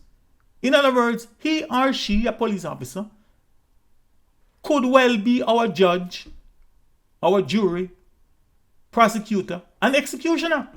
Again, I ask, please, my people, before you get upset, I ask that you verify this. Just go to Google, type in Black's Law Dictionary. When Black's Law Dictionary comes up, just goes to the search engine and look up these things for yourself. It is there. I quote it. In fact, I did not even write it. I copy and paste it. I'm just reading it back to you. In other words, he or she could well be your judge, your jury, your prosecutor, and executioner. And if you happen to make it to see a judge after you have encountered or had a confrontation with a police equal force officer, then you should and you must consider yourselves damn lucky. In fact, you must consider yourselves to be more by our most honorable ancestors. And if you win in the system's court, and please note very carefully that I say win, because if or when you are hurled into the system's courts, or if or when you go to the system's courts, be not deceived. It is not to get justice. And please be not deceived anymore. The system and its courts are not about justice. And that is one reason why it is called a justice system. It is not called justice. It is called a justice system. Or as some would say, a just us system. And nor can they provide you, my melanin brothers and sisters, with justice. There are only two options that you have. And that is, you win or you lose. But I will be talking more about this point at another time. So if after the police equal force officer or officers hurled you into the system's court or courts, and if you win the case that they have brought against you, then you must also consider yourselves or yourself to be more and more by our most honorable ancestors. Again, and for emphasis, I quote from the System's Law Dictionary. police equal force officer is the function of the branch of the administrative machinery of government which is charged with preservation of public order and tranquility, the promotion of public health, safety and morals, and the prevention, detection, and punishment of crimes, unquote. From this, and if my understanding, and overstanding of this that I have just read is correct, then a police officer equal force. Then, if a police equal force officer thinks or detects that you are committing a crime, or that you have committed a crime, or that you are guilty of committing a crime, or that you are about to commit a crime, or possible that you have the potential to commit a crime, now or maybe into the future, then he or she has the power and authority to punish you, and possibly punish you quite severely. And knowing all this, there are some people that will pretend as if everything is okay when they see the way that we Africans are mistreated by these agents of force. And that is just another reason that we, the natural native earthly humans, have a very terrible and dreadful fear of the black force, the black police, and its officers, also known as its agents of force. Just another slight observation that I would also like to mention here. And it is that maybe with the exception of a prosecutor, a police officer is, or police officers are, even far more powerful than any of the most learned, scholarly, and high-powered lawyers, especially when dealing with the public, the ordinary and common citizens. A police officer is a very, very powerful. With the exception of maybe a prosecutor or maybe a citizen's arrest, I have never seen or heard of lawyers that are invested with the powers of arrest, or lawyers acting as sworn law enforcement officers, or any lawyer going around arresting criminals, or anyone, let alone lawyers arresting police officers. I have never seen a lawyer going around armed with guns or weapons that can cause serious mass destruction and ready for war and confrontation like police equal force officers. Therefore, it would seem that in all practicality, lawyers can only run off their mouths in court or in a courtroom or on television, but it is the police officer that determine if you will indeed make it into a courtroom and before a judge. From my perspective, this definition D from the Black's Law Dictionary also directly answer at least two of the first few questions that I asked earlier and at the beginning of this presentation, which are, who or what are these people that are called police officers, aka the police? And two, why are they called police officers, aka why are they called police? I think the answer is that with the exception of the very small group of humankind, or more correctly, the very small group of elite humankind families that are the real physical and practical government of the world, of the earth. Government meaning the real mental and physical controllers of the world or of the earth, also known as the elites, the super rich, the royals, the monarchs, the oligarchs, the elite ruling class, the real untouchables, the chosen people, the Illuminati, the 0.1 percenters, etc., etc.,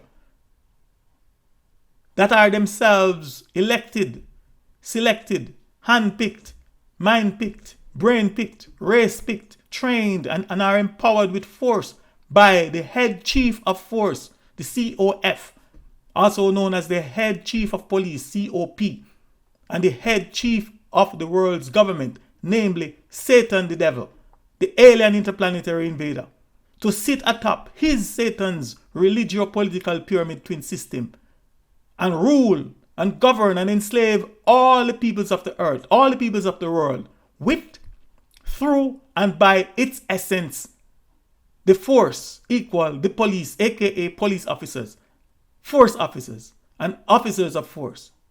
The force equal police is the most powerful, the most fearful, the most dreadful, the most terrifying, and the most dangerous and deadly group of people anywhere and everywhere on our planet called Mother Earth. And from my perspective, another reason, or one of the reasons why they are called the police and force officers, is because they, meaning the men and women of the force, are the real and true dons. They are the real and true bad men and bad women. They are the real and true earthly force to reckon with. All other so-called all other so-called dons, kingpins and queenpins, and bad men and bad women, etc., have to run, hide, and surrender to the force, the police, and its agents. And that is just another reason that we, the natural native earthly humans, we the earth's organic humans of highly enriched melanin, highly enriched carbon skin complexion, aka Africans, have a dreadful and a paralytic fear of the black force, the black police. Now, this is a very important point that I'm about to make, and I'm sure a lot of you might not get it, but for the record, I have to say it anyway.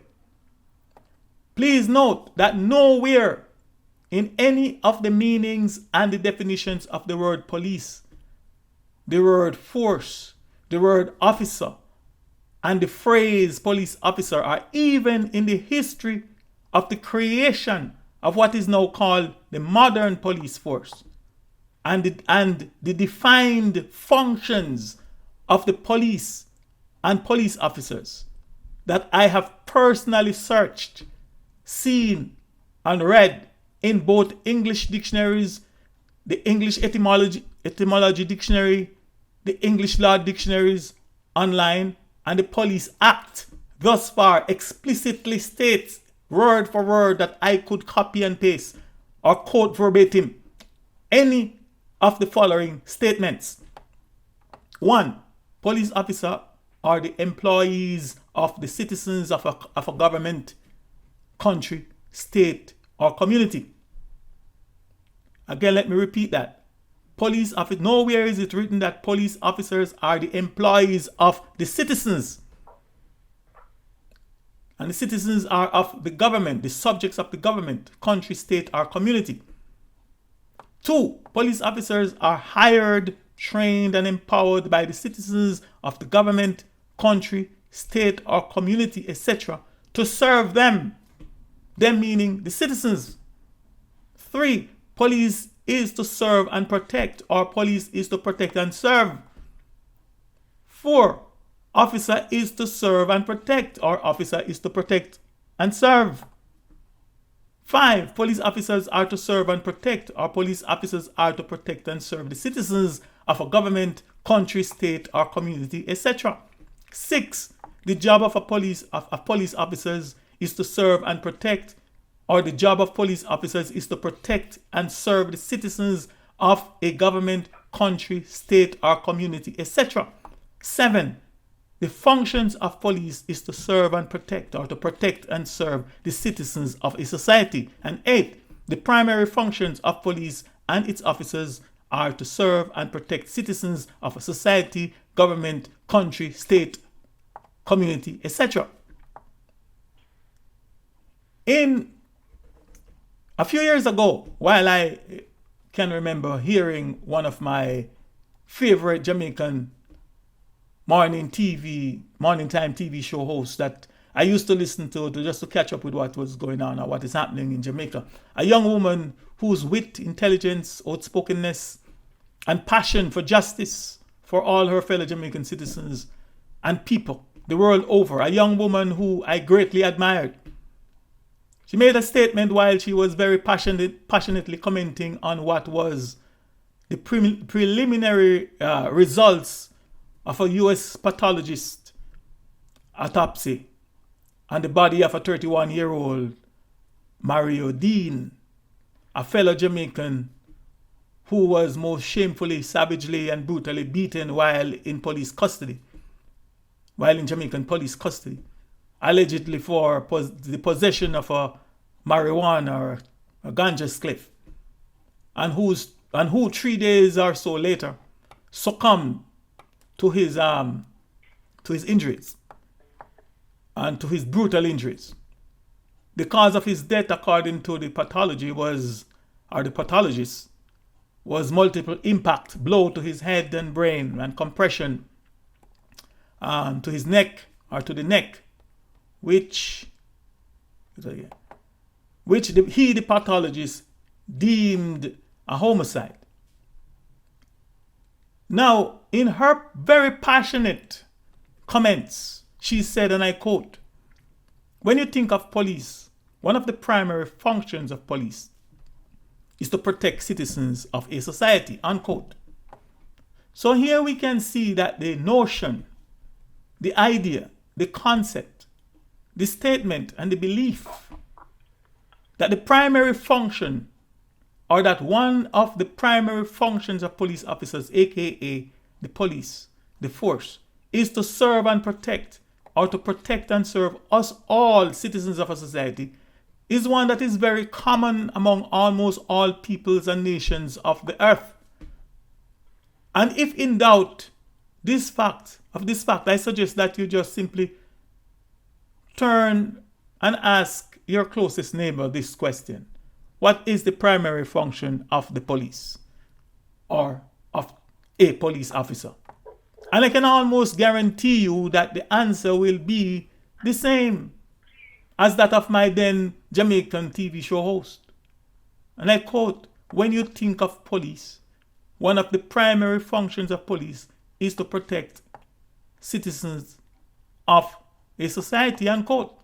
But from my perspective, it is also one that is barely understood, if at all understood.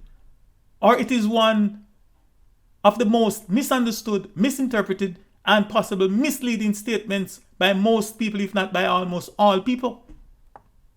So if that is not true, then the big question that I would like to ask is this: where does this saying, where does this notion, where does this idea, this concept, this statement, and this belief that when summarized states and is interpreted as and understood by so many people to mean that the primary function of police officers, aka police, the force, is to protect and serve citizens, where does it come from? And could it be that as a result of this misunderstood, misinterpreted, and possibly deliberately misleading notion, some people, especially some of my highly enriched melanin people, are expecting too much, far too much for themselves of police officers, aka police, the force? In fact, this gross ignorance has also led some citizens to call the police for some very stupid and mundane things or mundane services, such as to pick up their groceries and as taxis, and even to complain that McDonald's did not have chicken nuggets, etc. In fact, I read where a number of children called the police for help with their homework. So here I would like to spend a little bit more time answering this question as thorough as possible. And while at it, I shall also answer one of my earlier questions, namely question 8. Is it true that the police are here or there to serve and protect all citizens and civilians of its jurisdictions? And from my perspective, and a fact that I will hereby prove, is that the answer is no. Meaning the police equal force officers are not here or there to serve and protect all of us citizens and citizens of its jurisdictions, period. First, I honestly think that the main source of this confusion, this misunderstanding, this deception, is from the government. I think it comes from the government, the mind controllers, and I also think that it has been subtly inculcated in the minds of the common people, the citizens, and has now become a common belief, a common thinking, a common ideology. But it is not a knowing that is based on fact or on correct reasoning, evaluation, observation, experience, or even from their day-to-day reality. And consequently, it is now a common expectation of most people, the public, and the general population, especially those that are completely ignorant, completely hypnotized to the covert workings and operations of the system, the government, the real and true mind controllers in their daily lives. It has become a common expectation that the police, the force, the police officers are here or there to serve and protect them or to serve and protect us. Secondly, it may be a concept that is derived through some form of legal reasoning or what is known as legalese. Or it may be implied by some legal mental gymnastics. Or it may have been interpreted as such by some legal analysis on radio or television. But to the best of my knowledge, thus far, it is not written in any English dictionaries or the English law dictionaries or in any country or state constitution that I am aware of as such, or at the very least, it is not written there in plain, simple language for a layperson or a human like myself to see and understood that, and I quote, the primary function of police, or one of the primary functions of police, is to protect citizens of the society, or the police force or the police officers are here or there to serve and protect all the citizens of its jurisdiction. For example, let me make a quick comment on the statement of one of my very favorite Jamaican morning time TV show hosts that I mentioned earlier. Question: when you think of police, one of the primary functions of police is to protect citizens of a society, unquote. From my humble perspective, observation, experience, and an analytical mind, this statement sounds true. And on the surface, it is quite believable.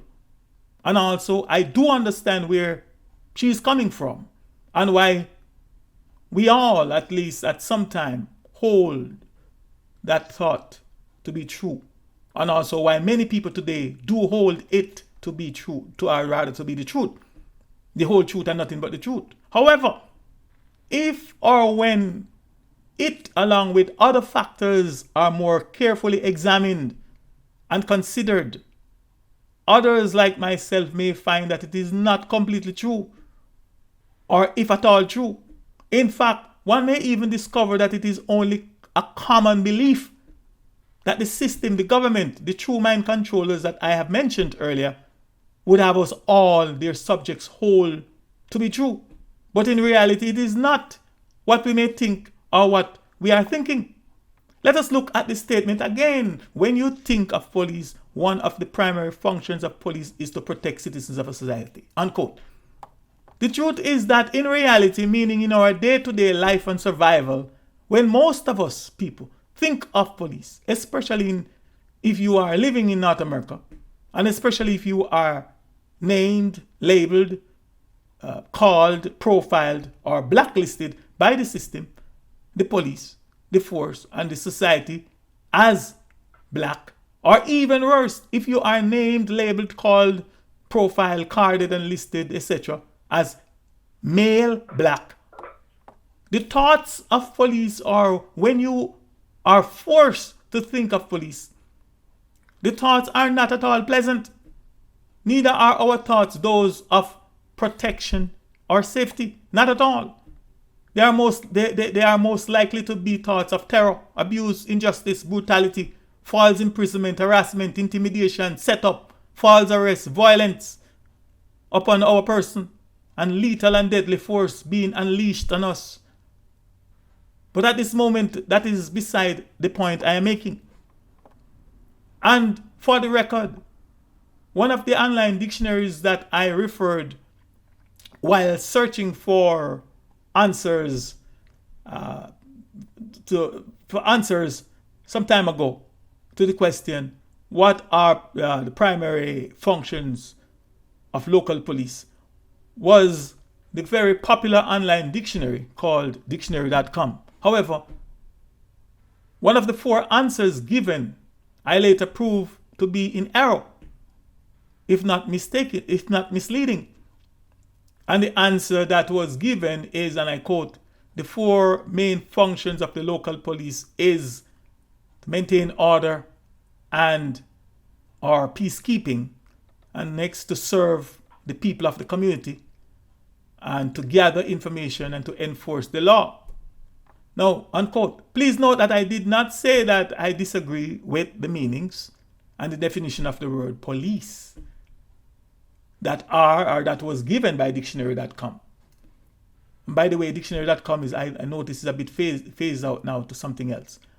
But I disagree with one of the answers that is given to the question, what are the four functions or the four main functions of local police? Because all the meanings and definition that it gives are consistent with all other English dictionaries that I have referred thus far and have quoted in this presentation, in this discourse. In fact, let me quote for you the meaning and definition of police from dictionary.com. 1. Also called police force, an organized civil force for maintaining order, preventing and detecting crime, and enforcing the law. 2. Use in a plural verb, members of such a force. 3. Several police are patrolling the neighborhood. 3. The regulation and control of a community, especially for the maintenance of public order, safety, health, morals, etc. 4. The department of the government concerned with this, especially with the maintenance of order. 5. Any body of people, officially maintained or employed to keep order, enforce regulations, etc. And 6. People who seek to regulate a specified activity, practice, etc. The language police, unquote. So please note that nothing is explicitly said here in this dictionary's definition or any other online dictionaries that I have referenced that states that police is to serve the people of the community, or police means to serve the people of the community, or that the primary function of the police is to serve the people of the community, or that one of the main functions of the police is to serve the people of the community. That is just someone's interpretation or belief. And even though I must admit that there are some truths to it, which I will not neglect to mention and explain later, but it is mostly misunderstood and misinterpreted. Now, if you should go to Google and type in the question, what are the four functions of local police? I can almost guarantee you that you will not get an answer that say that the police or police officers are here or there to serve and protect the citizens of the community. And if you are in doubt, please check it for yourself right now. The answers I got are as follows. 1.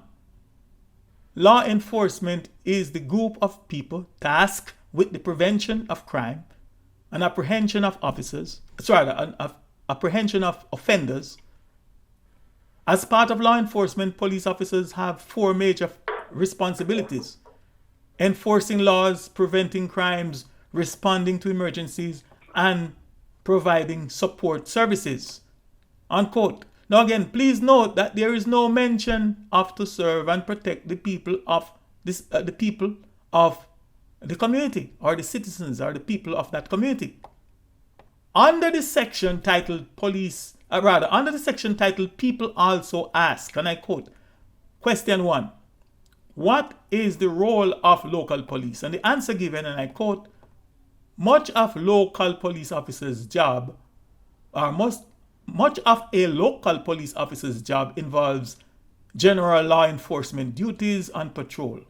Local police typically patrol a specific neighborhood or area with a partner. While on duty, police officers look for violation of the law. For example, they may conduct traffic stops and issue citations to speeders, unquote. Now, please note that there is no mention of to serve and protect the people or the citizens of the community. Question 2, what are the main functions of police? Answer again, police or police body of officers representing the civil authority of the government, and police typically are responsible for maintaining public order and safety, enforcing the law, and preventing, detecting, and investigating criminal activities. These functions are known as policing, unquote. Please note again that there are no mention of to serve and protect the people or the citizens of the community. Question 3, what are the 3 functions of police? Answer, police roles, and I quote, police roles refer to a basic social position that carries with it certain expectations. The 3 primary roles are law enforcement, crime fighting, order maintenance, peacekeeping, and services. Unquote. Again, please note that there is no mention of to serve and protect the people or the citizens or the people of that community. So first, let us clarify what are the functions of the police. Please note, functions of the police not according to our commonly held beliefs, but according to the Police Act. For example, and I quote from the Police Act, according to what are the functions of police according to preservation.com, and I quote, the Police Act of 1861, the Code of Criminal Procedure 1973, and other relevant acts describe the functions and powers of the police officers as follows. 1. Executing all orders and warrants lawfully issued to the police officer by any competent authority. 2. Collecting and communicating intelligence affecting the public peace to the competent authority. 3. Preventing the commission of offenses and public nuisance. 4. Detecting and bringing offenders to justice and apprehending all persons whom the police officer is legally authorized to apprehend. 5. Entering and inspecting any drinking shop, gaming house, or other places of resort of loose and disorderly characters. 6. Laying any information before a magistrate and applying for a summons, warrant, search warrant, or such other legal processes against any person committing offense. 7. Take charge of unclaimed property and disposing it subject to the magistrate order. 8. Taking appropriate steps on occurrence of fire. 9. Regulating public assemblies and procession and licensing of the same. 10. Stopping any procession that violates the condition of a license. 11. Keeping order in public roads, streets, thoroughfares, ghats, landing places, and all other places of public resort, and preventing obstruction on the occasion of assemblies and procession on the public roads or in any other places. 12. Taking into custody any person without a warrant who commits crimes like slaughtering cattle, furious riding, throwing dirt into the street, being found drunk or riotous, obstructing passengers, etc. 13. Keep general diary in the police station and recording therein all complaints and charges, preferred the names of all persons arrested, the names of complainants, the offenses charged against them, the weapons or property that shall have been taken from their possession or otherwise, and the names of the witnesses who shall have been examined. 14. Producing the arrest person to the nearest magistrate within a period of 24 hours from the time arrest. 15. Dispersing any unlawful assembly. 16. Supplying the copy of the first information report known as the FIR to the complainant, and the copy of the police report and other documents to the accused. 17, arresting the person who has committed cognizable offenses. 18, after investigation of the case, preparing the charge sheet and sending it to the court for trial within a stipulated period. 19, even in the case where the police officer is not satisfied about the commission of an offense, sending the final report to the court for its approval. And 20, releasing the accused who has committed petty offenses on personal requirement, PR, bond. Unquote. So again, please note that nothing is hereby said that police are here or there to serve and protect the people of the community, or to serve and protect us.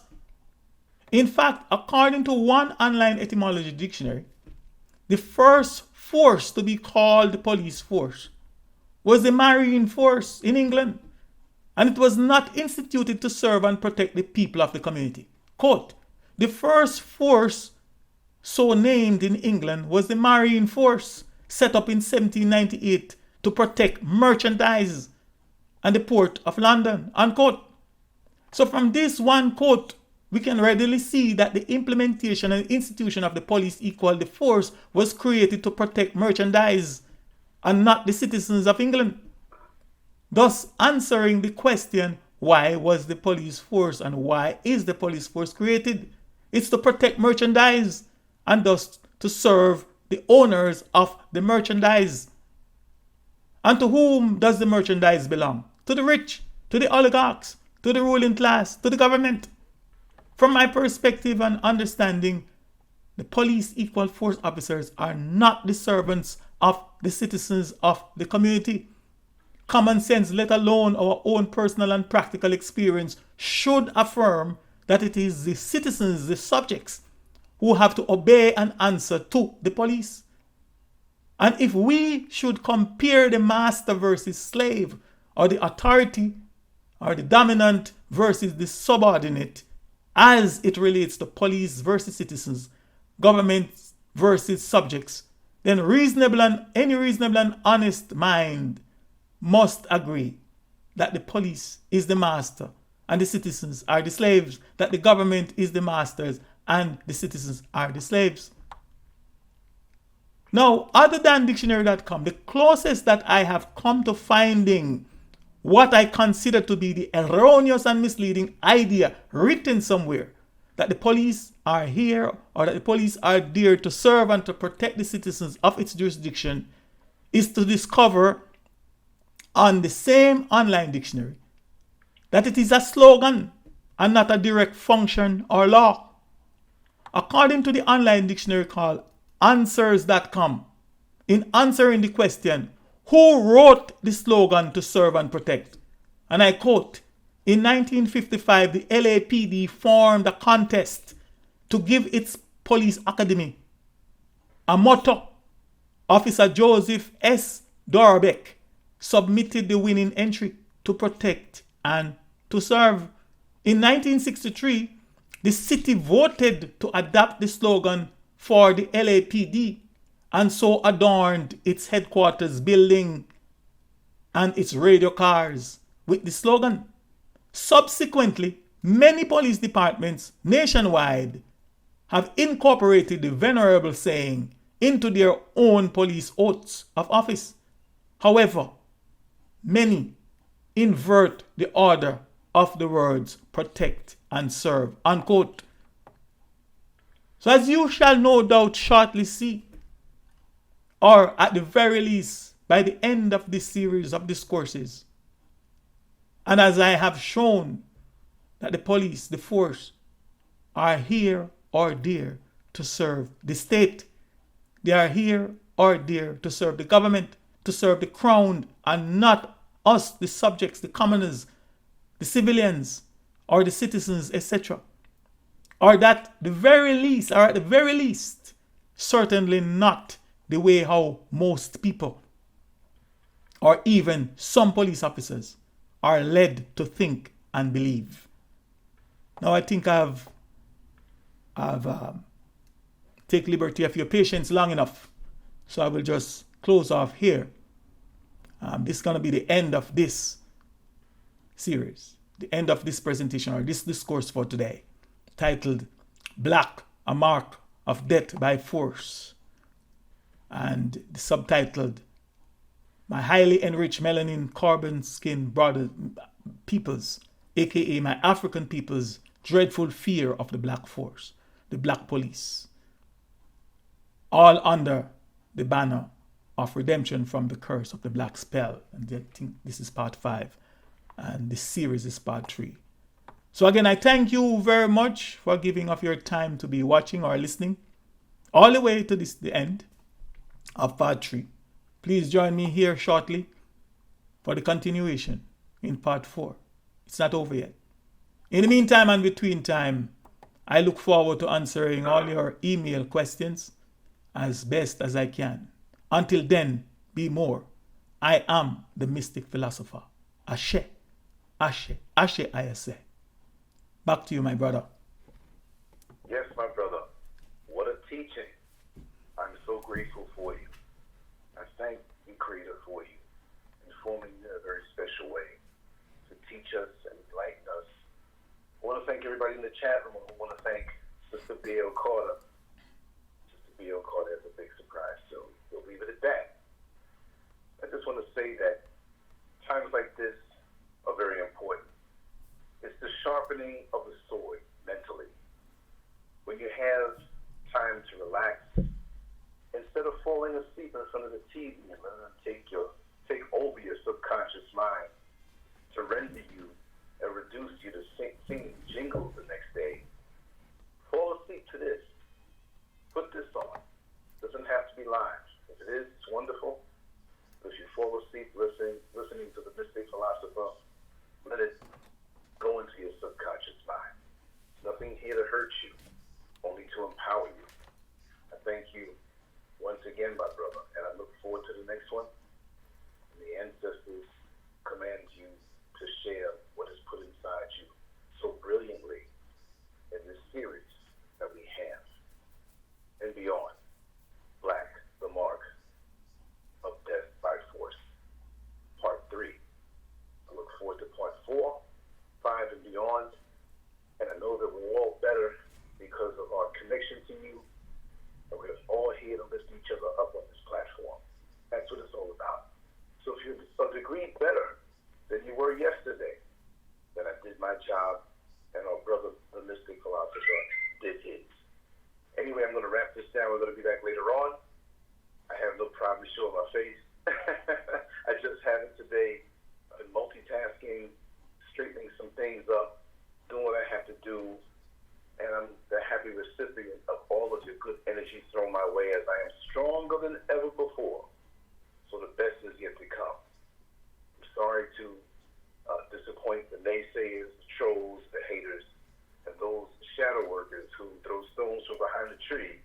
But we're shining bright, and we're looking forward to our best time. And again, on top of that surprise, we have even more surprises within the next couple of weeks as the strength comes back. So we're not going to stop swinging. We're not going to stop chopping against that oppressive tree. We're going to keep on swinging until there's no more swinging to do.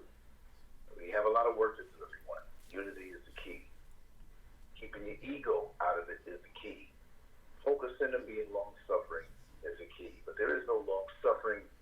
When you know you're going on a mission together with everybody else, it's the utmost pleasure. I just want to say to my brother, the Mystic Philosopher, Ashe, Ashe, Ashe. Ashe, my brother. My brother, yes. Till next time, much love. You're lost, but please don't you call the police. Come home safe, my son, but please don't you call the police.